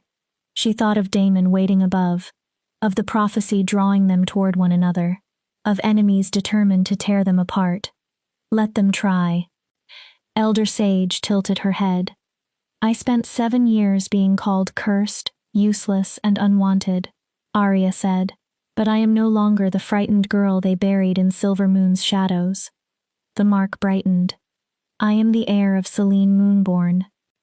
She lifted her chin. And I will not allow the council, Chen, or the descendants of traitors to keep me from claiming what belongs to my bloodline. Elder Sage's smile widened. Now, she said, you sound like a Luna. She turned toward the stairs. Come, the Alpha King is likely seconds away from tearing apart the throne room. As they climbed, the meaning of the trial settled deep within Arya. The 3 tests were not simply about proving herself worthy. They were about remaining alive long enough to expose a conspiracy that had ruled from the shadows for 3 centuries. But she was not alone. She had Daemon. She had the mate bond. She had the knowledge of the archive flowing through her blood. And she had the mark.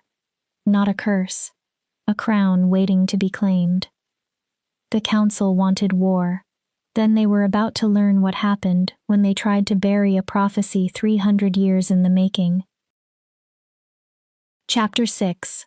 Shadows and Schemes. The throne room erupted when Arya returned from the archive with Elder Sage beside her. Daemon rose at once. 3 long strides carried him across the chamber. He did not embrace her before the court, but relief and pride rushed through their bond so powerfully that Arya felt as though his arms were already around her. You passed. His voice remained controlled. His silver eyes did not. I passed, Arya confirmed. Then she lowered her voice. And I saw things, important things. We need to speak privately. Daemon's expression sharpened. He gave a single nod, then turned toward the court. Lady Arya Blackwood has completed the trial of wisdom. Elder Sage and the Archive of Ancients have confirmed her success. His command rolled through the chamber. Let every pack in the 5 kingdoms know that the prophesied heir has proven the knowledge carried within her bloodline. The second trial will begin in 3 days. The response divided the room. Some wolves applauded, their excitement genuine. Others exchanged uneasy glances. already calculating what Arya's rise would mean for the alliances and privileges they had protected for years. Near the council thrones, hostility showed openly. Victor Ironjaw stood. His face might have been carved from the same cold stone as the mountain. One trial is complete, two remain. His gaze settled on Arya.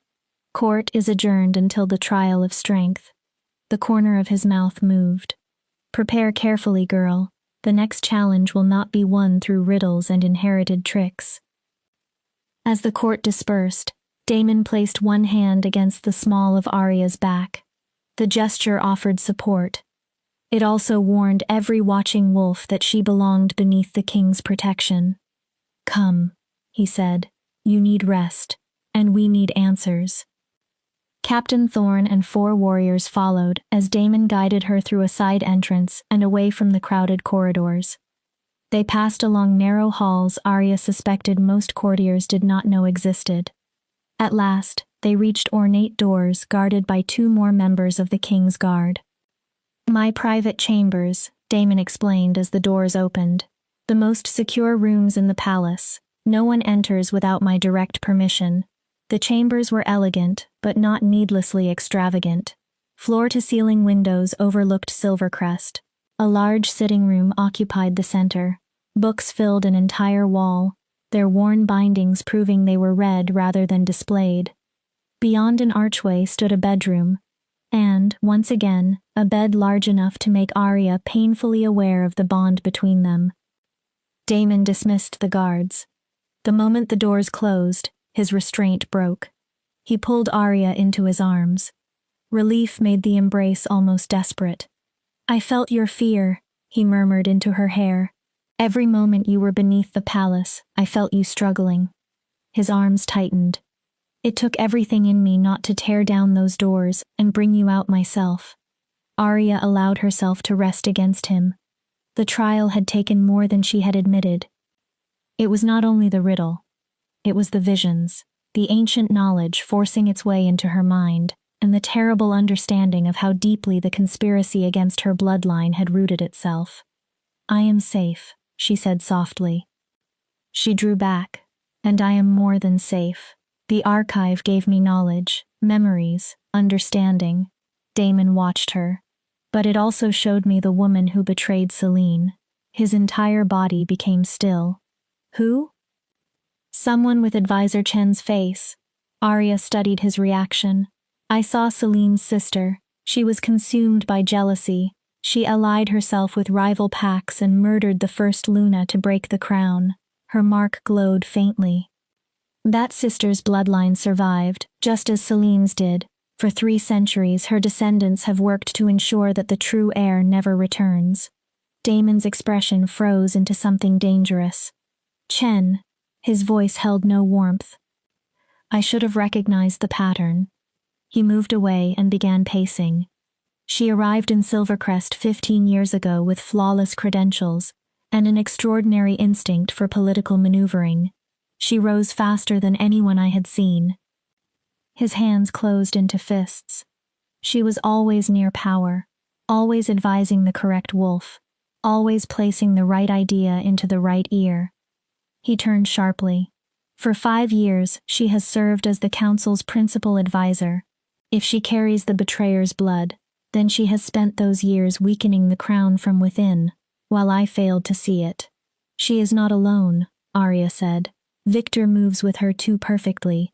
Their timing during the trial was planned. Their decisions support one another. A larger network. A conspiracy with 300 years to build itself. Daemon stopped pacing. The Council of Alphas was created after Selene's death. Officially, its purpose was to prevent any single ruler from gaining absolute power. His eyes hardened as the conclusion formed.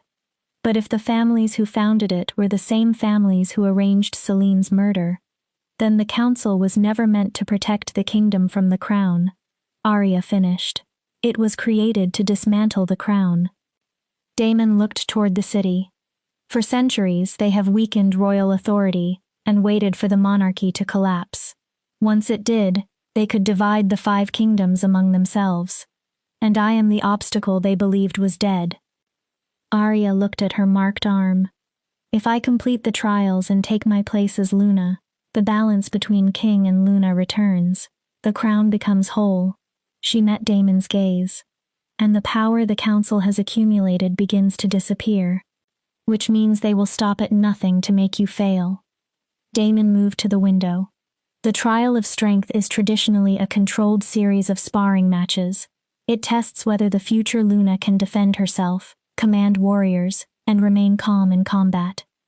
But Victor will change it. He will make it dangerous. Can the council alter the trial that much? The ancient law grants them broad authority when the succession is considered extraordinary. Bitterness sharpened Daemon's words.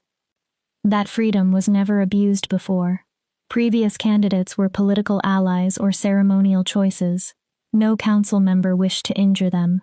He turned. You are different. You threaten the foundation of their power. His voice lowered.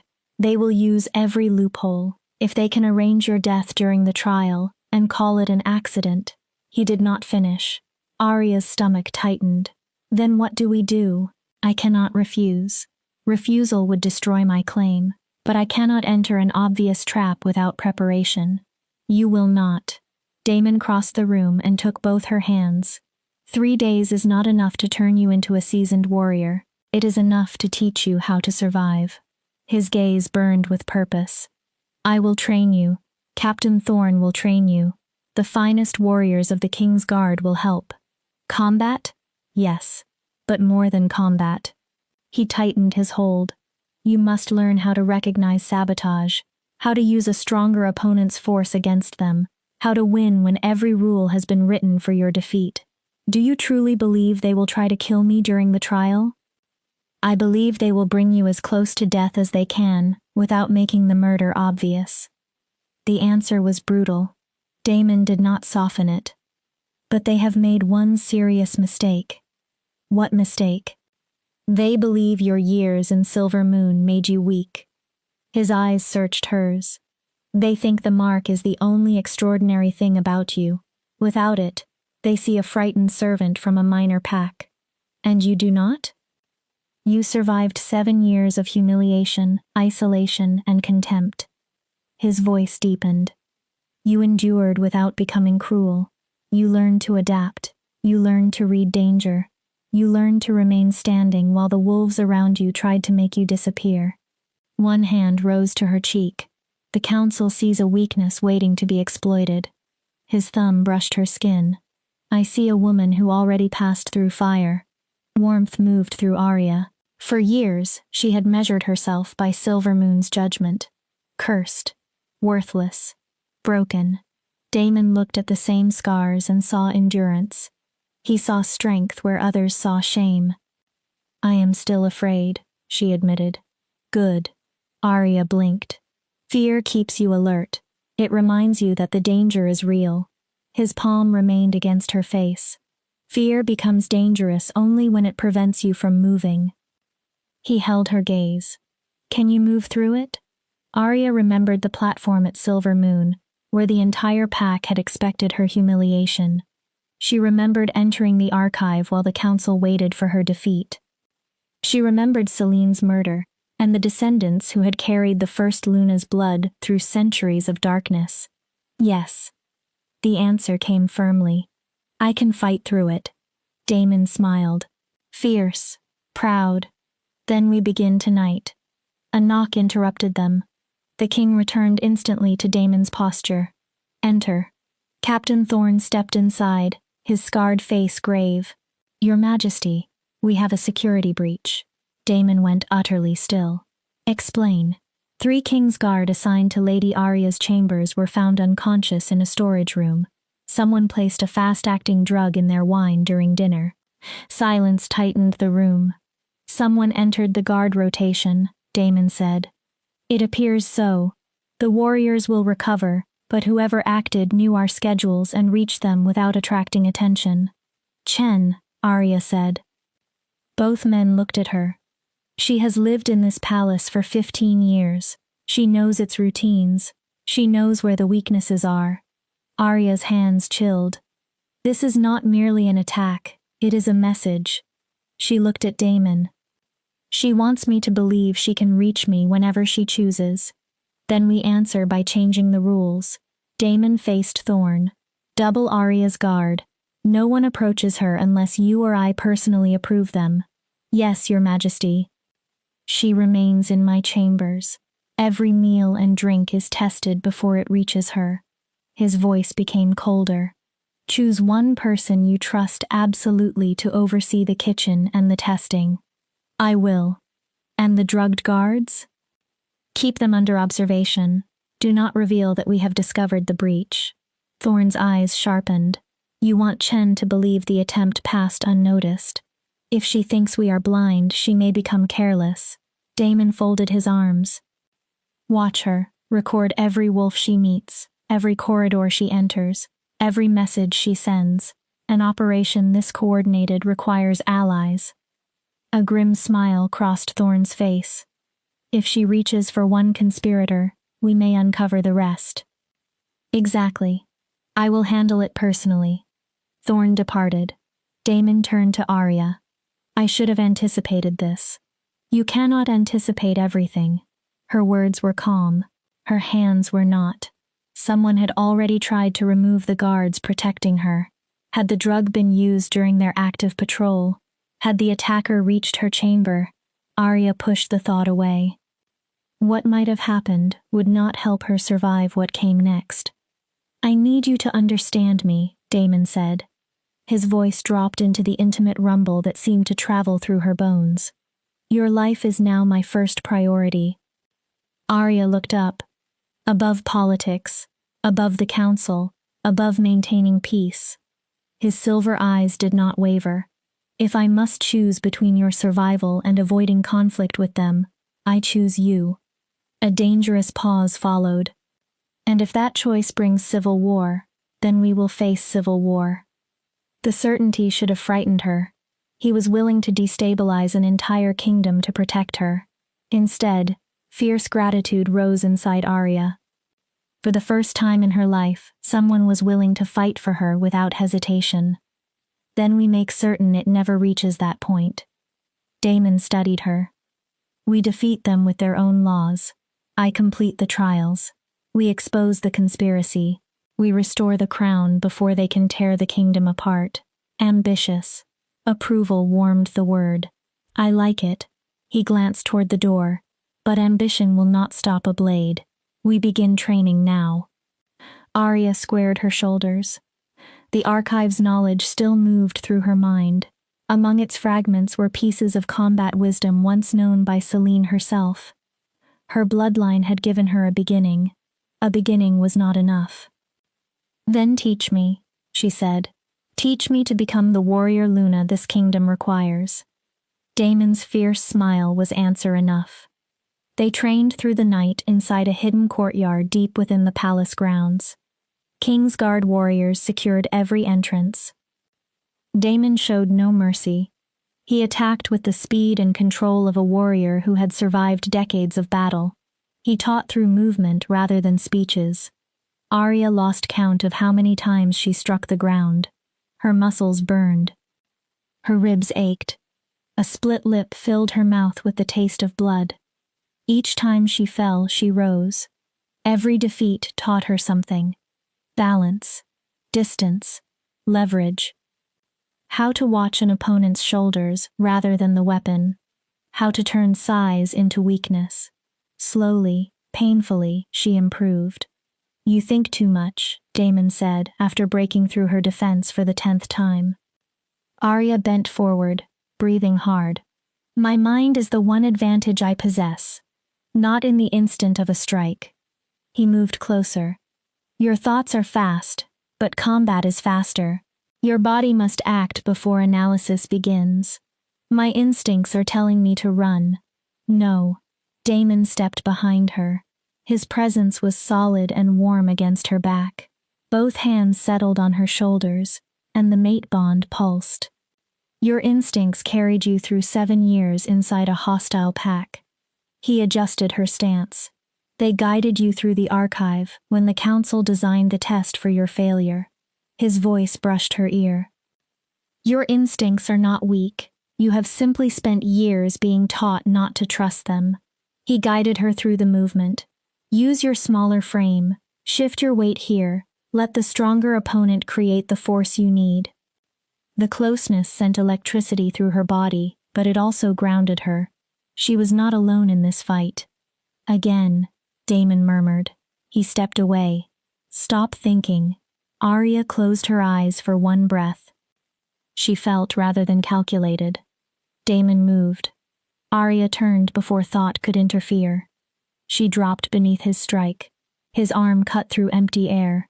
She hooked one leg behind his knee, used his forward momentum, and pushed.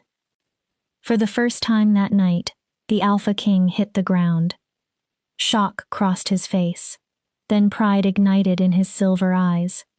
Damon laughed. It was the first true laugh Arya had heard from him. Deep, unguarded, alive. There you are. He looked up at her with something close to awe. There is the Luna who will teach the council what happens when they underestimate a woman who has already survived the impossible.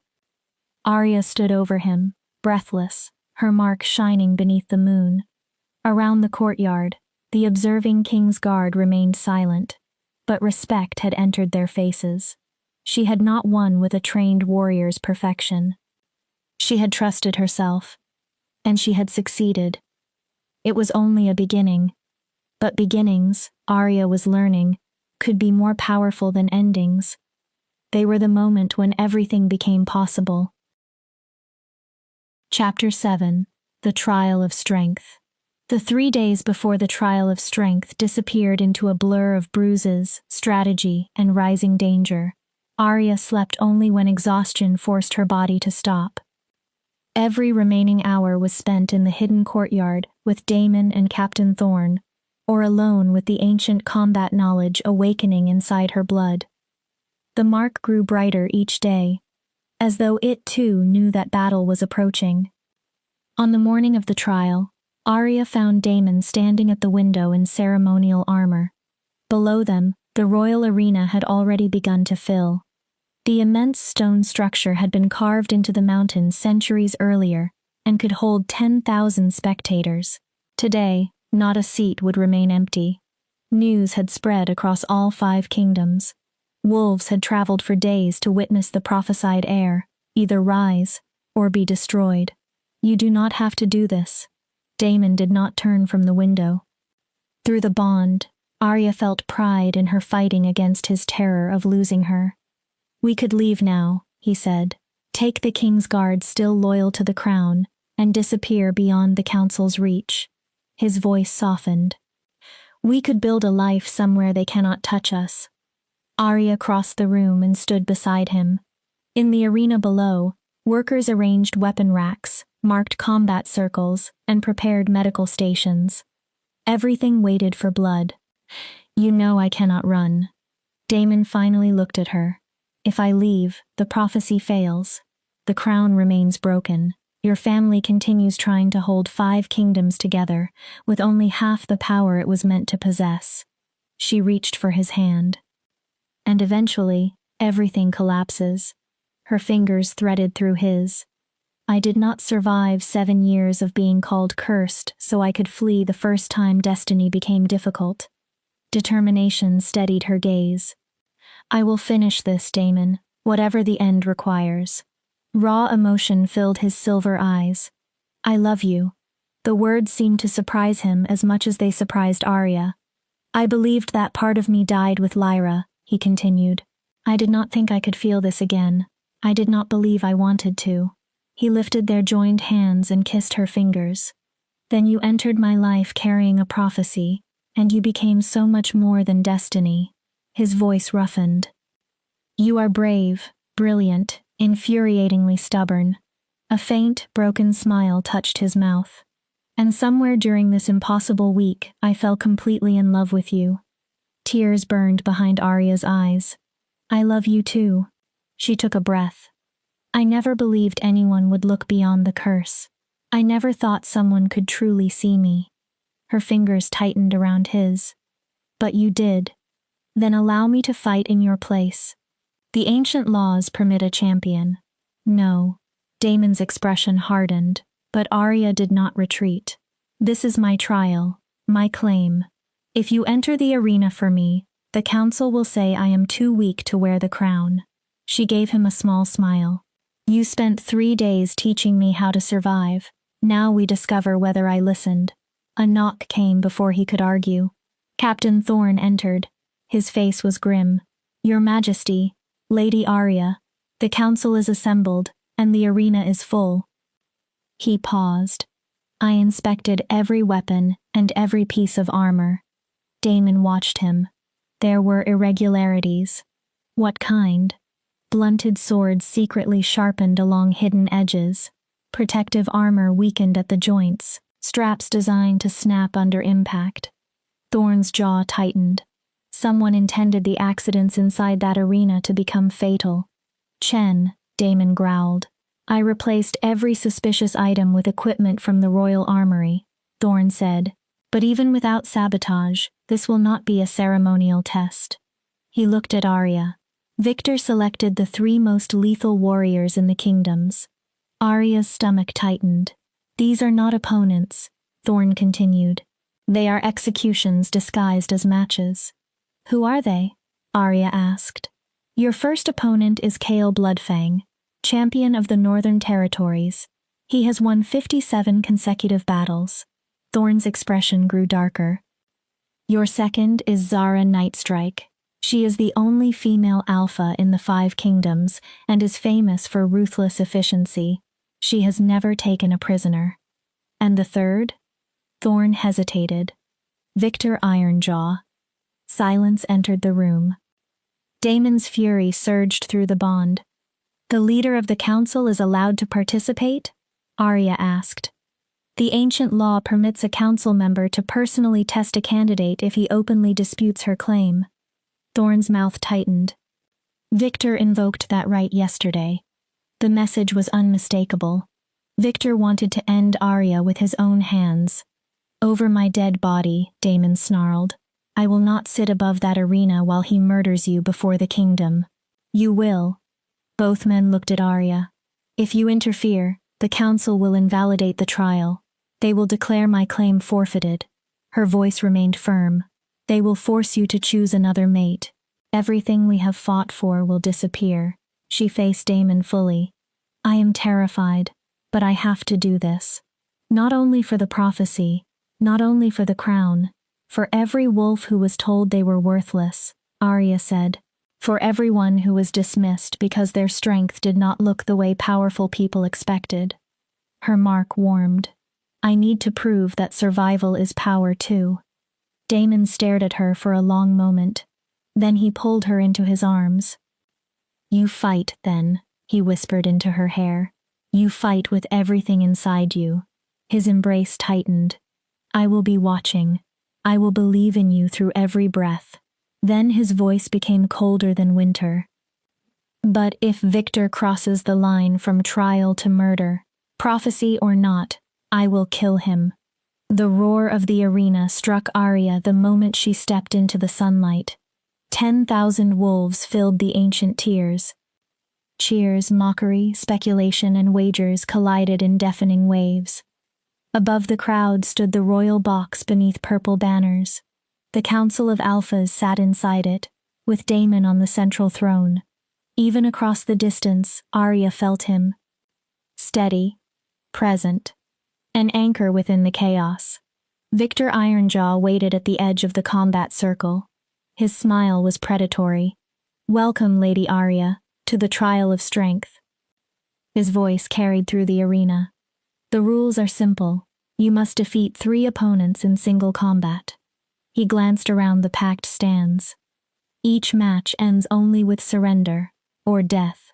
A murmur moved through the crowd. There are no other restrictions. Malice gleamed in Victor's eyes. Your first opponent is ready. A giant warrior stepped into the circle. Kael Bloodfang was even larger than the stories described. He stood nearly 7 feet tall, his body layered with muscle. His eyes were flat and emotionless. The eyes of a wolf who had broken too many opponents to remember their names. Arya entered the circle. Fear twisted in her stomach. She refused to show it. Simple leather armor protected her without stealing her speed. A short sword rested in her hand, strange in weight yet familiar through the memories flowing at the edge of her consciousness. Celine's stances. Celine's footwork. Celine's instincts. Knowledge was not experience. For 3 days, Arya had trained against warriors who did not truly intend to kill her. Kale had built his legend by showing no mercy. The horn sounded. He attacked. His speed was impossible for a man of his size. The first swing nearly removed Arya's head. She dropped at the last instant, feeling the blade tear through the air above her hair. Arya rolled and tried to create space. Kale followed immediately. His strikes came one after another, brutal and efficient. Stop thinking. Trust your instincts. Daemon's voice returned inside her memory. Arya stopped trying to calculate every possibility. She moved. Duck. Turn. Parry. Retreat. Kale possessed more strength. Arya possessed more speed. She did not need to overpower him. She needed to remain alive long enough to understand him. His sword crashed against hers. The impact numbed both arms and almost tore the weapon from her grip. He was trying to shatter her defense through raw force. But each strike revealed another piece of his rhythm. Kale was powerful. He was also predictable. Before every heavy attack, his weight shifted slightly onto his rear foot. There. Arya saw the opening before it fully appeared. Kale raised his weapon for a crushing overhead blow. Instead of retreating, Arya moved directly toward him. She entered the space inside his reach, where his height and long blade became disadvantages. Her short sword slid through a gap between the plates of his armor, not deep enough to kill, deep enough to shock. Kale roared and stumbled away. Blood darkened his side. First blood belonged to Arya. The arena exploded. Half the spectators cheered. The others screamed in anger. Arya heard none of them. She pressed forward. Her body moved with a grace that surprised even her. The mark blazed beneath her armor. Then she understood. She was no longer merely remembering what the archive had shown her. She was channeling it. 300 years of the First Luna's warrior knowledge flowed through her blood. Kale tried to recover. He used his reach, his strength, his size. Arya became impossible to hold. She struck and vanished, cut and turned. Each shallow wound stole another piece of his endurance. Red spread across his armor. He slowed. Then instinct guided Arya through a final combination. She caught his wrist, turned beneath his arm, struck the flat of her blade against his hand. Kale's sword flew across the stone. Arya's weapon stopped against his throat. Yield. Her command carried through the sudden silence. Kale stared at her in disbelief. For the first time, the undefeated champion looked uncertain. Then he lowered his head. I yield. The arena erupted. Arya stepped back, chest heaving. She had won. But the victory lasted only a breath. The horn was already sounding for the second match. Chapter 8: The Deadly Dance. Zara Nightstrike entered the circle with the silent grace of a hunting cat. She was smaller than Kale. Somehow, she was far more frightening. Every movement carried restrained violence. 2 daggers rested in her hands, their blades flashing in the sun. One edge of each weapon was serrated, not merely designed to cut, but to tear flesh as it withdrew. Zara began circling. You fought well, she said softly, especially for a girl with 3 days of training. Her gaze slid toward Kale as he was helped from the arena. But Kale is a brawler, strength without subtlety. A razor-thin smile appeared. I am different. The daggers turned once in her hands. I am a killer. There is a world of difference. She attacked without warning. Both blades moved so quickly that Arya almost failed to see them. Her sword caught the first dagger. The second sliced across her shoulder. Heat burst through her body. Blood immediately darkened her armor. Zara's smile widened. First blood. She lowered her stance. Now let us discover how long you last once you begin to bleed. This battle bore no resemblance to the first. Kale relied on overwhelming power and a recognizable rhythm. Zara became chaos. She struck from angles that should not have existed. One dagger attacked high while the other appeared near Arya's ribs. Then both vanished and returned from opposite sides. Arya could do nothing but defend. Within minutes, cuts covered her arms, legs, and sides. None was immediately fatal. That was the point. Every wound bled. Every wound stole strength. Every wound slowed her by another fraction. Death through 1,000 cuts. The realization chilled Arya. Zara did not intend to end the battle with a single strike. She intended to empty Arya one drop at a time until she could no longer lift her sword. "You are thinking again," Zara taunted. A dagger flashed and opened another line across Arya's forearm. "I see it in your eyes. You are searching for a pattern." She turned away from Arya's counterattack with effortless grace. "There is no pattern, little Luna." Her blade struck again. "There is only chaos." Zara's smile sharpened. "And chaos belongs to me." Arya's breathing grew ragged. Dark spots moved at the edges of her vision. Through the bond, she felt Daemon's terror. His every instinct screamed for him to enter the arena. Only his promise kept him seated. Another blade cut across Arya's ribs. "I am going to lose." The thought came weakly. She is faster, more experienced, too skilled. Number. The word did not belong to Arya. It came from the same ancient presence she had felt inside the archive. The collected wisdom of Lunas who had carried Celene's blood before her. "You believe you are losing because she is drawing blood." The voice moved through her bones. "But every wound requires her to commit to an attack. Every drop she takes is a moment when both of her blades are occupied. You are not merely being wounded. You are learning. See beneath the chaos. Stop defending and begin to understand." Arya's eyes widened. Zara's movements appeared random. They were not. Every combination ended with one dagger held in a specific position, prepared for the next attack. The performance of chaos existed to overwhelm the opponent before the true rhythm could be discovered. Arya knew how to see beneath performances.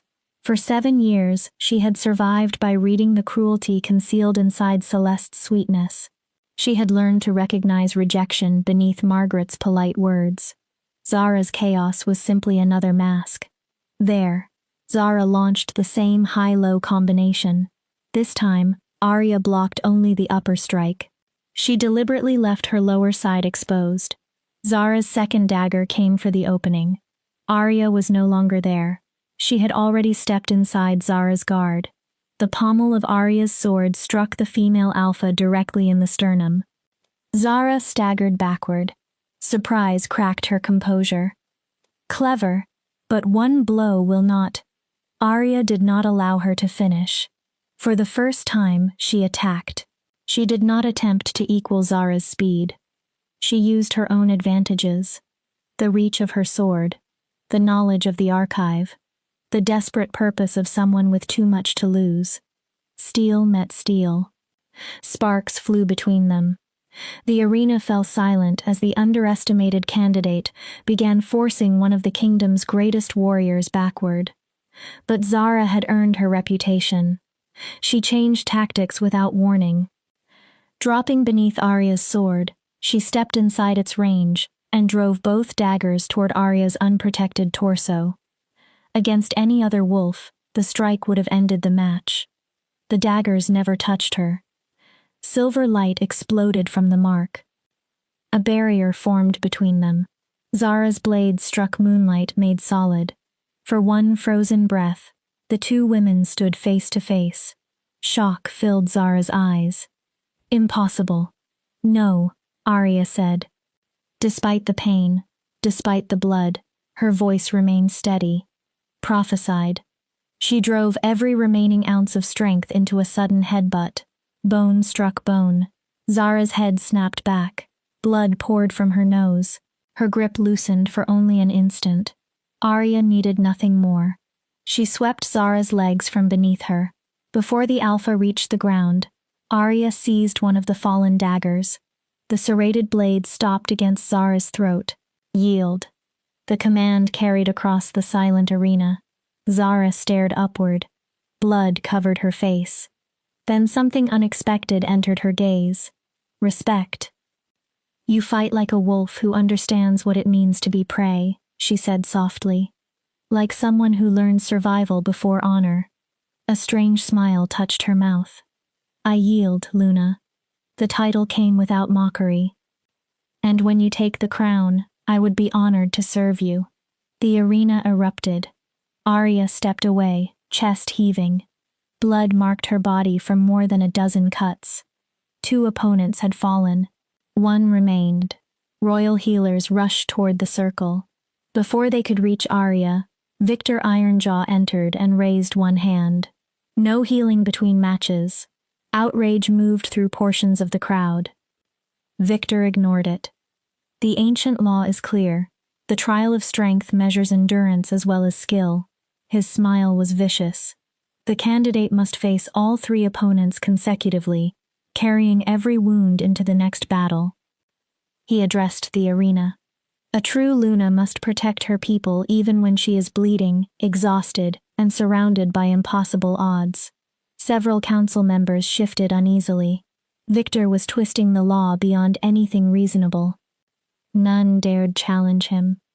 In the royal box, Daemon rose. Even across the distance, Arya saw the fury in his body. Through the bond, his restraint began to fracture. I am still standing, Arya sent. Her body screamed that she was lying. I can finish this. He intends to kill you, Daemon answered. Anguish tore through every word. This was never a trial. He weakened you with the first 2 fights so he could execute you himself. Then we will show him what happens when a Luna survives his execution. Arya drew upon courage she did not know remained. Trust me. Trust that I am stronger than I look. Victor drew his sword. The massive weapon could have cleaved a wolf in half. He began circling. Unlike Kale, there was no warrior's discipline in his gaze. Unlike Zara, there was no respect. Only calculation. Murder. You defeated 2 opponents through trickery and bloodline magic, Victor said. His contempt carried across the circle. I have fought for 50 years. Rogues, traitors, and pretenders have died beneath this blade by the dozens. He smiled. Your little display of light does not frighten me. His gaze dropped to Arya's wounds. When I finish, there will be too little left of you to recognize. Then he spoke the words that exposed far more than he intended. The prophecy will die with you, just as Selene died screaming beneath her sister's hand. Rage burned through Arya. Victor did not merely descend from the wolves who shattered the crown. He was proud of it. The horn sounded. He attacked. 50 years of combat lived inside every movement. His sword came from above, below, and both sides with devastating control. Each strike possessed enough force to break bone. Arya retreated. Her exhausted muscles protested. Blood continued flowing from Zara's cuts. She was slower now. Victor's blade opened her thigh. A second strike tore along her ribs. Neither killed her. Both weakened her. His boot struck her chest. Arya flew backward and hit the ground hard. The world spun. Victor approached slowly, savoring the end. From the royal box came Daemon's roar. Captain Thorne and 3 Kingsguard warriors held him back. It is finished, Victor said. He raised his sword. The prophecy dies here. His smile became grotesque. You will be remembered only as the cursed girl who reached above her place and paid for the arrogance. The blade began to fall. Time slowed. Arya did not see her past. She saw the future being stolen, standing beside Daemon as his equal, rebuilding the kingdom. finding wolves who had been called useless and showing them the strength they carried. Every possibility vanished because she had not been strong enough, not fast enough, not enough. The words echoed like thunder. Not enough. That lie had ruled her entire life. And in the instant before Victor's sword reached her throat, Arya understood the true purpose of the trial. Strength was not merely power. It was not speed. It was not skill with a blade. Strength was continuing when reason demanded surrender. Strength was rising after the world had knocked you down. Strength was facing impossible odds and refusing to remain broken. Arya had trained for that trial for 7 years. Every day she survived Silver Moon. Every insult she endured. Every night she slept alone and still rose the next morning. She had always been strong. She had simply been taught not to recognize it. The mark did not glow. It erupted. Silver radiance consumed the circle. Power greater than anything Arya had touched before surged through her. This was the deepest strength of the First Luna. Not magic, not technique, an unbreakable will. Victor's sword stopped inches from Arya's throat. His eyes widened. Arya had caught the blade with her bare hand. Moonlight wrapped her palm, protecting her skin from the steel. Victor's confidence vanished. For the first time, fear entered his face. "My turn," Arya said. Her voice carried both her own power and something ancient. She tore the sword from his grip and rose. Her wounds remained. Her body remained exhausted. But the strength of Selene Moonborn moved through her like a river finally breaking through a dam. Arya understood what came next. This was no longer simply about defeating Victor. The entire kingdom was about to witness what happened when men tried to bury a prophecy that had waited 3 centuries to rise. Chapter 9. The Crown Restored. Arya attacked. There was no panic now, no desperate improvisation, no fear. Every movement became precise, controlled, and devastating. She was no longer the cursed girl of Silver Moon fighting only to survive. She was the heir of Selene Moonborn, the prophesied Luna, and she was finished allowing others to define her worth. Victor tried to recover. He drew upon 50 years of combat experience, but he was no longer facing Arya alone. He faced 3 centuries of suppressed destiny. Every strike she delivered carried the fury of every hidden heir who had been hunted. Every Luna who should have ruled but never reached the throne. Every wolf told they were worthless because powerful families needed them to believe it. 10,000 spectators watched in stunned silence as the wounded candidate drove the Council Alpha backward. Victor's cruel certainty disappeared. Desperation replaced it. "This cannot be happening," he snarled. Their blades collided in a burst of sparks. "You are nobody, a cursed servant from an insignificant pack. You cannot." "I can." Arya's voice rang across the arena. "Because I am not nobody, Victor." She forced him back another step. "I never was." Her silver mark blazed. "You merely needed me to believe I was, so your family could keep the power it stole." Victor struggled to defend. Arya's attacks came faster. "You want to know what strength truly is?" Her blade slipped through another weakness in his guard. "It is not the ability to dominate those beneath you." Another strike. "It is not 50 years spent crushing every wolf who threatens your control." Another. "It is facing fear and continuing forward." Victor's back struck the arena wall. "It is protecting wolves who cannot protect themselves." His eyes widened. "It is refusing to break, no matter how brutally the world tries to break you." Victor had nowhere left to retreat. Fear replaced the last of his arrogance. "You cannot kill me," he said. "I am a Council Alpha. My death would destabilize the entire political structure. I am not going to kill you." Relief flashed across his face. Arya smiled. Cold. Fierce. "I am going to do something worse."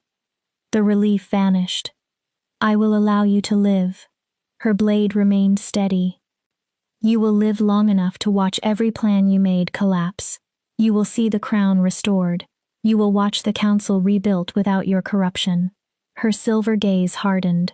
And you will witness the beginning of an age where betrayers like you hold no place. A movement older than Arya's own memory flowed through her body. She twisted her wrist. Victor's remaining weapon flew from his grasp and struck the stone. Arya brought his own massive sword to his throat. The arena became absolutely silent. 10,000 wolves held one breath. Yield. Her command filled the vast space. And confess before the 5 kingdoms. Victor stared at her. Confess that you turned this trial into an attempted murder. Confess that your council has spent 3 centuries preventing the prophecy from being fulfilled. She pressed the blade closer. Admit that your bloodline descends from the wolves who betrayed Selene Moonborn and shattered the crown. Victor's face went pale. Then rage flooded it. You cannot prove. The archive showed me everything. The blade touched his skin, drawing one thin line of blood. The moment I solved the riddle, the mark opened the memories of my bloodline. Her voice became merciless. I know who you are, Victor Ironjaw. The crowd listened. I know what your ancestors did. I know about your secret meetings with Chen. I know you sabotaged the equipment. I know someone drugged my guards. A movement in the royal box caught Arya's eye. Chen was attempting to slip toward an exit. Captain Thorne and 6 King's Guard warriors stepped into her path. The advisor froze. Your accomplice is already trapped, Arya announced. Every wolf turned toward Chen. You have 2 choices, Victor. Arya looked down at him. Yield and confess. The moonlight around her hand intensified. Or die here and allow the kingdom to judge your corpse. Her voice fell colder. Choose. My patience is gone, and so is most of my mercy. Victor stared upward with hatred burning in his eyes. Slowly, hatred gave way to defeat. He had chosen every opponent, rigged every condition, allowed Arya no rest and no healing. Still, she stood above him. I yield, he rasped. The words cost him everything. And I confess. Shock moved through the crowd. The council. We worked to preserve our control. We acted to prevent the prophecy. His voice cracked. We believed the crown was safer while broken. We believed balance was a myth, and that reunited royal power would become tyranny. Victor looked at Arya. For one brief moment, she did not see a monster. She saw an old, frightened wolf who had repeated the lies of his ancestors until betrayal felt righteous. We were wrong, he said. Chaos erupted. Wolves shouted in triumph and disbelief. Several council members leapt from their seats. Some attempted to distance themselves from Victor. Others demanded order. Arya saw only Daemon. He vaulted over the railing of the royal box. The King's Guard did not try to stop him now. He crossed the arena at full speed and reached Arya as the last of her strength disappeared. Daemon caught her before her knees struck the ground. You did it. His arms locked around her. Moon Goddess. Arya, you did it. His voice shook. 3 impossible opponents. A trial designed to kill you. He held her as though she might vanish. And you still won. We won, Arya whispered. Her body leaned into his strength.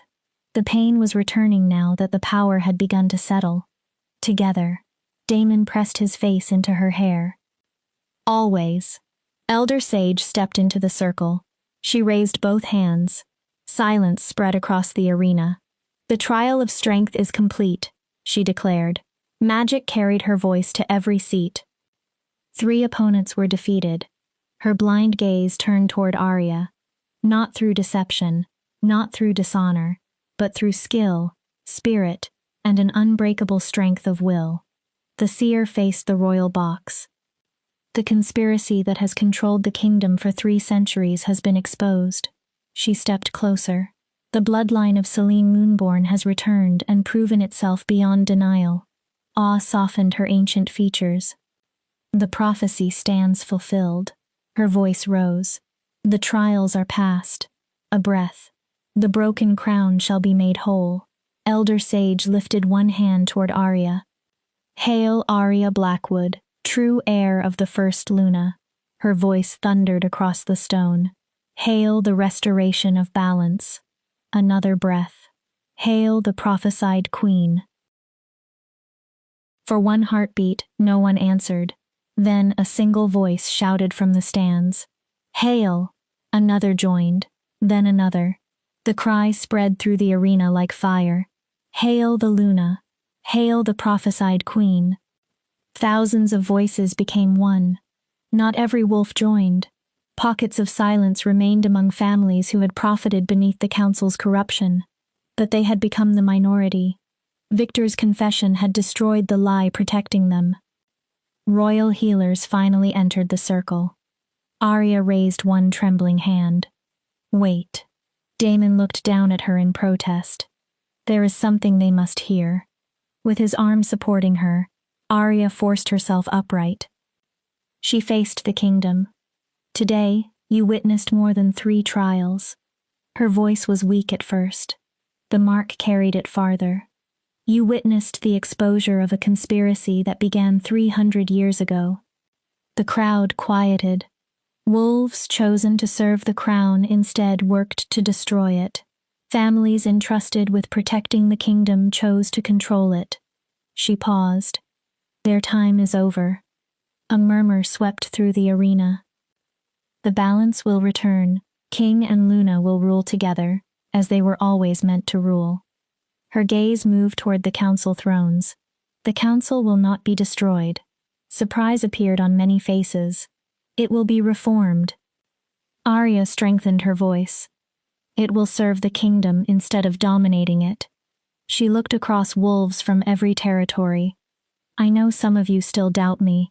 You see a girl who was called cursed for 7 years, a girl who appeared from nowhere and now stands before a crown. She lifted her marked arm. Silver light illuminated her blood-stained skin. You wonder whether this is truly destiny, or merely another attempt to seize power. Her eyes moved through the crowd. I did not choose this path. The mark flared. It chose me. She drew one breath through the pain. But I will prove myself worthy of it every day I reign. Her voice steadied. Not through bloodline, not through prophecy, through action. A pause. Through justice. Another. Through the strength to defend wolves who have no power to defend themselves. The response came like thunder. This time, the cheers carried conviction rather than curiosity. Arya swayed. Daemon caught her. That is enough speeches, he murmured.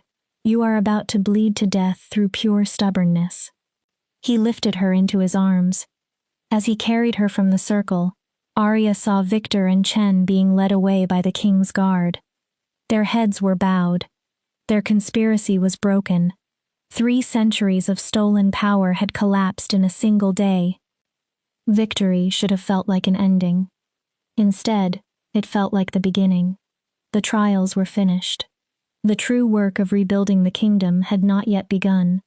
Rest, Daemon sent through the bond. You earned it. Tomorrow, we begin transforming the 5 kingdoms into what they should have been. Together? Arya asked. She already knew his answer. Always together. King and Luna. Shadow and light. 2 halves of one crown. Arya closed her eyes. She had passed the trials, exposed the conspiracy, claimed the truth of her bloodline. But the greatest victory was not the crown waiting for her. It was understanding what Silver Moon had tried to erase. Strength existed in many forms. Surviving 7 years of rejection had forged her into the exact Luna the prophecy required.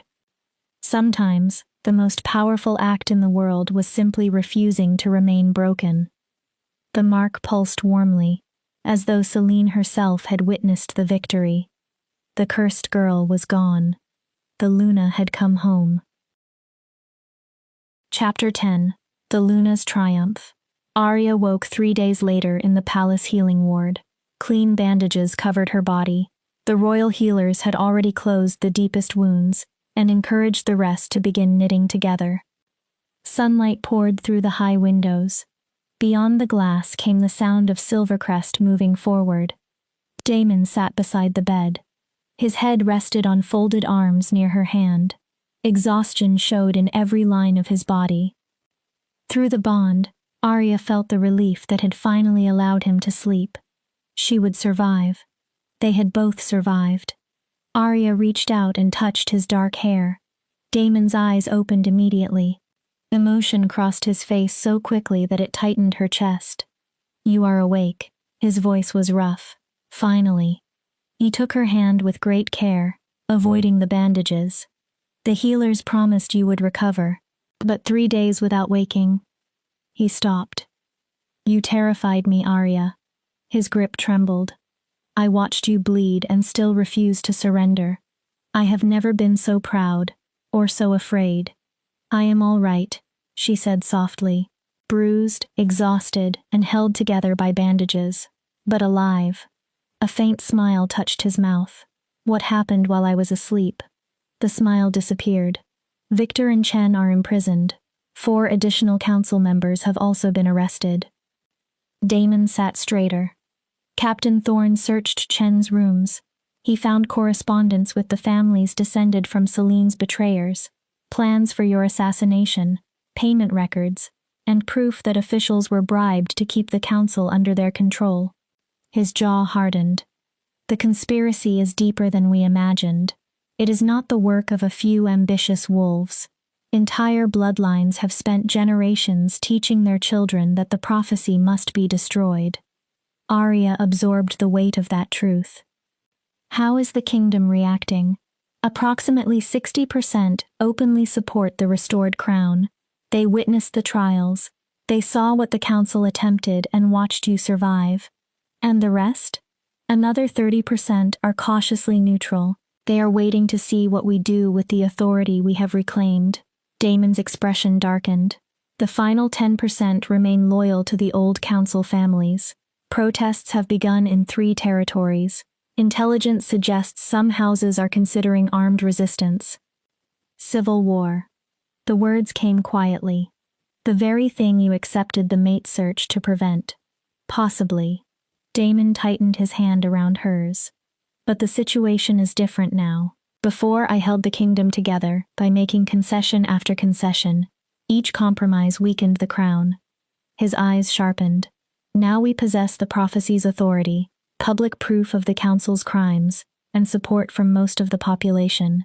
If war comes, we have both the numbers and the moral ground. Then we must make sure it does not come. Damon watched her. "War would kill good wolves," Arya said.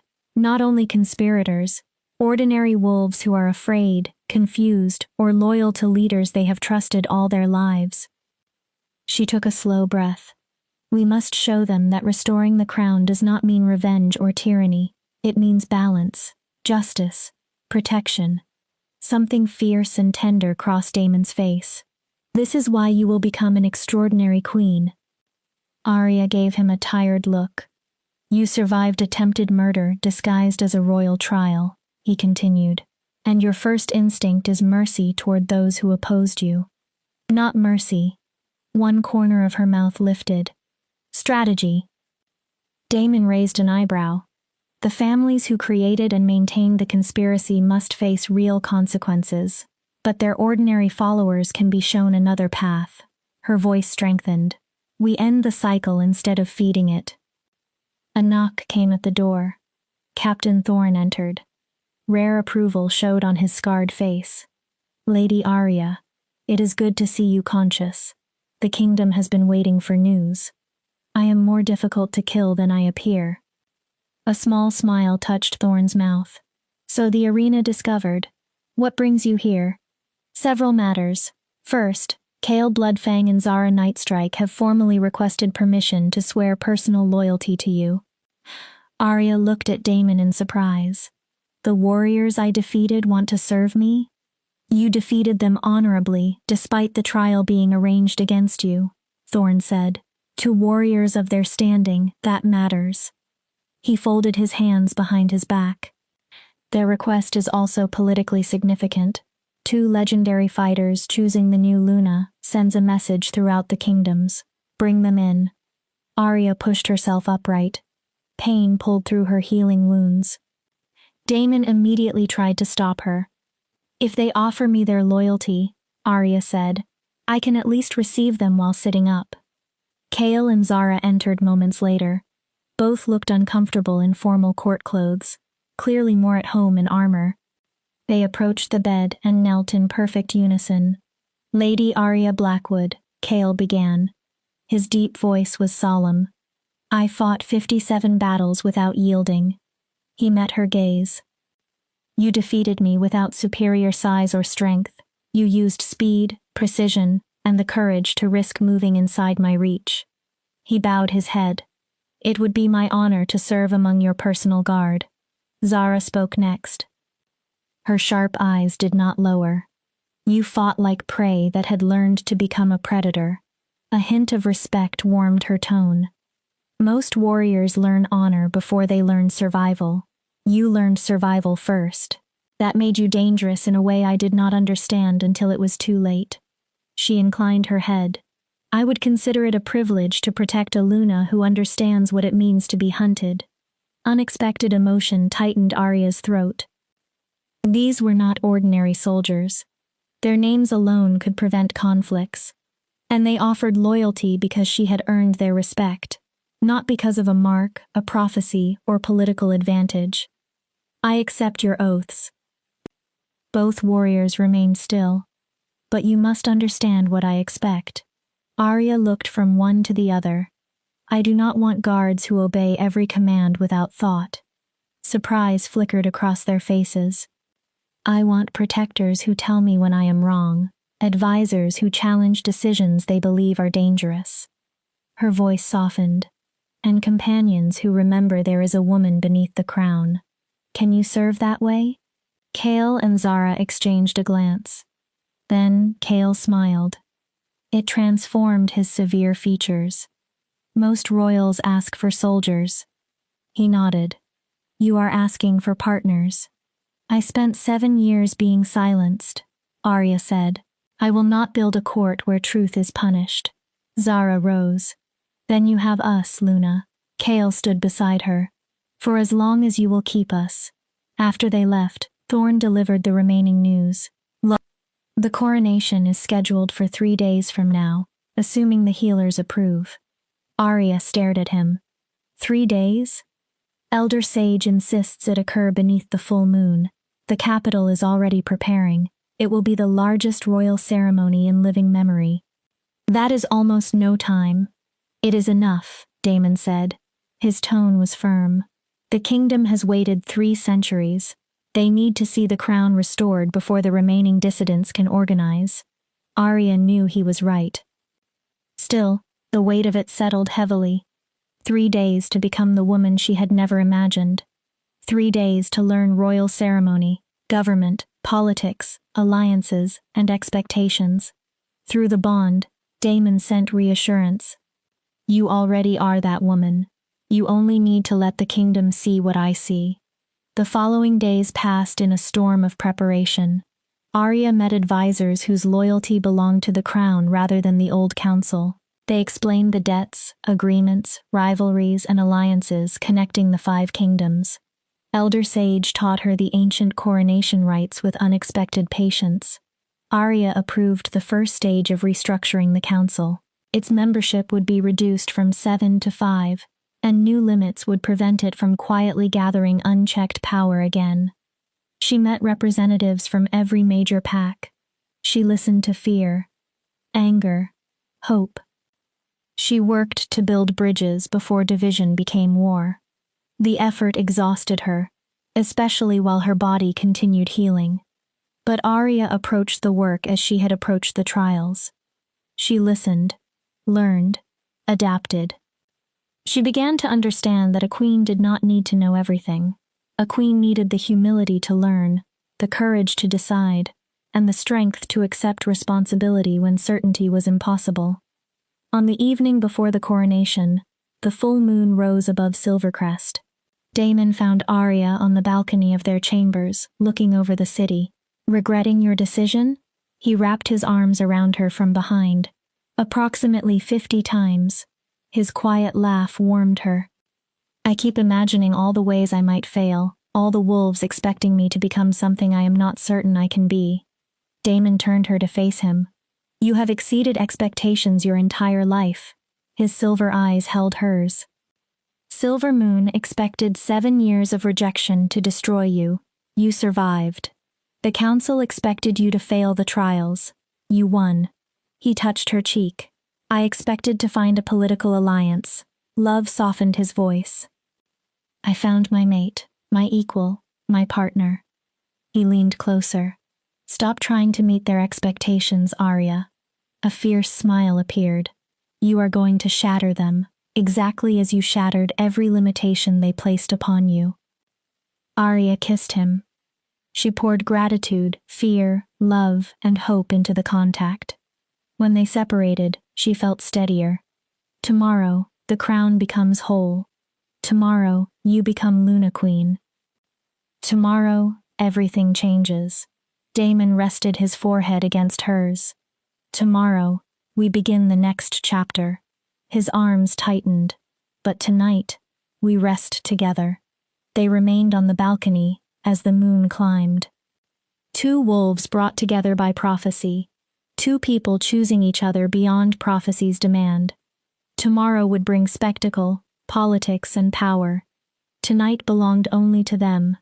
The mark pulsed warmly on Arya's arm. It would never again be called a curse. It had become a promise. To Damon, to herself, to every wolf ever dismissed or forgotten. The broken would become whole. The outcast would find a place. And the girl who survived 7 years inside the shadows would bring light to a kingdom that had forgotten the meaning of balance. Tomorrow, the Luna Queen would rise. Tonight, Arya allowed herself to believe one simple truth. She was exactly where she was meant to be. Epilogue: The Crown Made Whole. The coronation took place in Silvercrest Palace's Grand Hall. The chamber had been designed to hold 5,000 wolves. Nearly 7,000 crowded inside. Representatives had arrived from every pack in the 5 kingdoms. Common wolves filled the remaining spaces, having traveled simply to witness the prophesied Luna receive her crown. Arya waited in a private antechamber beside the hall. Her reflection stared back from an ornate mirror.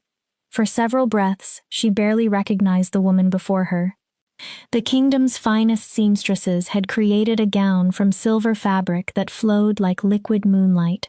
Symbols of the old tongue had been embroidered along the skirt and sleeves, telling the story of Selene Moonborn, her betrayal, and the promised return of her heir. The gown left Arya's marked arm uncovered. The ancient lines glowed softly against her skin. Her dark hair had been arranged in a style both regal and strong. Fine silver chains ran through the braids and caught every movement of light. But it was her eyes that changed her reflection most. They were steadier, stronger. The frightened girl who had climbed the platform in Silver Moon 3 weeks earlier no longer existed. In her place stood a woman who had faced impossible odds and refused to break. You look like a queen. Elder Sage stood in the doorway. The ancient woman leaned upon a staff carved with the same symbols decorating Arya's gown. I look terrified, Arya replied with an unsteady laugh. That also looks appropriate. Elder Sage entered. Fear and power often walk beside one another. The rulers who should concern us are those who feel no fear at all. She stopped before Arya. They make the worst decisions because they never question themselves. The seer placed one gnarled hand over Arya's mark. Selene was terrified on the day of her coronation. Arya looked at her. You knew her? I was only a girl then, but yes. The old woman's expression softened with memory. She told me she felt like a fraud. She believed everyone would see through her the moment the crown touched her head. What did you tell her? That feeling like a fraud proved she understood the responsibility. Elder Sage's blind eyes found Arya's perfectly. Only fools and tyrants possess complete confidence in their right to rule. Her fingers rested gently over the mark. You will make mistakes, child. You will face dangers no prophecy prepared you to confront. Some days, you will wonder whether the moon goddess chose wrongly. Arya listened. But you will rise. The seer smiled. You will learn from failure. You will grow into the Luna this kingdom needs. Her voice became warm. Not because you are perfect. A pause. Because you are willing to become better. Tears burned behind Arya's eyes. She refused to let them fall and ruin the careful work on her face. Thank you for believing in me before I knew how to believe in myself. Elder Sage squeezed her arm. Thank you for proving that 3 centuries of waiting were not wasted. She turned toward the doors. Shall we make history? The grand hall fell silent when Arya entered. 7,000 wolves turned toward her. She walked slowly along the central aisle. At the far end, Daemon waited upon the raised dais. 2 thrones stood behind him. The king's throne was formed from black stone and silver. Beside it waited the Luna's throne, carved from white stone that shone like moonlight. It had remained empty for 300 years. Daemon wore polished ceremonial armor with the nightshade crest across his chest.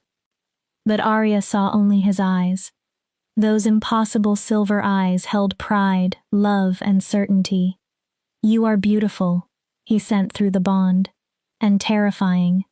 A remarkable combination. Wait until you see what I do with actual authority, Arya replied. Warm laughter moved through their connection. When she reached the dais, Daemon took her hand. They turned together toward the assembled kingdoms. No one spoke. Elder Sage stepped forward. Magic carried her voice through the hall. 3 centuries ago, the first Luna fell through betrayal. The old woman faced the 2 empty halves of the crown. The balance broke with her death. Her voice deepened. For 300 years, Alpha Kings ruled alone, without the wisdom intended to temper their strength. Each generation became harder. She looked across the crowd. The kingdom fractured slowly, waiting for the bloodline that would restore what had been lost. Then she turned fully toward Arya. The trials have been completed. The prophecy has been proven. The mark has revealed the true heir. Elder Sage lifted her chin. Before the representatives and people of the 5 kingdoms, I ask you, Arya Blackwood, descendant of Selene Moonborn. The hall held one breath. Do you accept the crown of the Luna? Arya looked at Daemon, then at the wolves waiting below. I do. Do you swear to rule with wisdom and compassion? I do. To balance the king's strength with your own? I do. To protect the weak, guide the strong, and care for every wolf beneath the restored crown? Arya's answer rang clearly through the hall. Upon my honor, my bloodline, and the mark that chose me, I swear it. Elder Sage lifted the Luna's crown. It was a circlet of silver so delicately carved that it appeared to be frozen moonlight. Then by the authority entrusted to me as Elder Sage and guardian of the ancient traditions, she lowered the crown toward Arya. I crown you Luna Queen of the 5 kingdoms. The silver touched Arya's head. May your reign restore the balance we lost and bring the peace for which we have waited. The mark erupted. Light poured from Arya's arm. It moved across her shoulder and through her entire body until she shone like a living star. The Luna's crown answered. Its silver caught the radiance and scattered patterns of moonlight across the ceiling. Then a second power awakened. Dark silver light emerged from Daemon. It flowed from the king's crown like shadow given form. Arya watched in awe as the 2 forces spiraled toward one another. Moonlight and shadow, wisdom and strength, Luna and king. For 3 centuries, they had remained separated. Now they reunited. Where the powers touched, they did not compete. They strengthened one another. Together, they became something greater than either could have created alone. The air shimmered. Ancient magic moved through the palace. Arya felt the change spread beyond the grand hall and into the kingdom itself. The land recognized its rulers, not as one standing above the other, as partners. "Do you feel it?" Daemon asked through the bond. Wonder filled his thought. "The kingdom is accepting us." Arya could feel every thread of magic settling into balance. "I feel it." Her answer trembled with awe. "I feel everything." The light slowly faded. When Arya's vision cleared, every wolf in the hall was standing. A cheer rose with enough force to shake the palace foundations. "Hail the Luna Queen! Hail the restored crown! Hail Arya Blackwood Nightshade!" Tears flowed freely down Elder Sage's ancient face. "The prophecy is complete," she whispered. "After 300 years, it is complete." Daemon took Arya's hand and lifted it before the kingdom. Then he did something no one expected. The Alpha King dropped to one knee. Before his Luna. Before 7,000 witnesses. Shock swept through the hall. "I, Daemon Nightshade, Alpha King of the 5 Kingdoms, swear my loyalty to Luna Queen Arya Blackwood Nightshade." His voice carried with absolute clarity. "I swear to rule beside her as an equal." He looked up at Arya. "To balance her wisdom with my strength. To honor her counsel. To respect her authority." His gaze softened. "I swear to be more than her mate." A pause. "I swear to be her companion in all things." He placed one fist over his heart. "This vow I make before the Moon Goddess and the 5 Kingdoms." Everyone understood the significance. For the first time in recorded royal history, an Alpha King publicly recognized the Luna as a true co-ruler, not a consort, not a subordinate, an equal. Arya reached down and pulled Daemon to his feet. Emotion shone in her eyes. "And I, Arya Blackwood Nightshade, Luna Queen of the 5 Kingdoms, swear my loyalty to Alpha King Daemon Nightshade." Their hands joined. "I swear to rule beside him as an equal, to temper strength with wisdom, to stand beside him through trial and celebration." Her voice warmed. "I swear to be more than his mate." A breath. "I swear to be his companion in all things." She faced the assembly. "This vow I make before the Moon Goddess and the 5 Kingdoms." Daemon and Arya stood side by side. The mark glowed softly on her arm. The king's crown answered with shadowed silver. Elder Sage raised her staff. "Let it be known throughout all 5 kingdoms." Her amplified voice filled the hall. "The crown is restored. The balance is renewed. The age of darkness and division has ended." She struck the staff once against the floor. "The age of unity begins today." The celebration continued for 3 days and 3 nights. Wolves from every territory filled Silvercrest streets. They ate, danced, and celebrated not only a coronation, but the hope it represented. The council was formally restructured. New members were chosen from wolves whose loyalty belonged to the kingdom rather than their own families. Arya approved laws protecting those who had been pushed to the margins beneath the old system.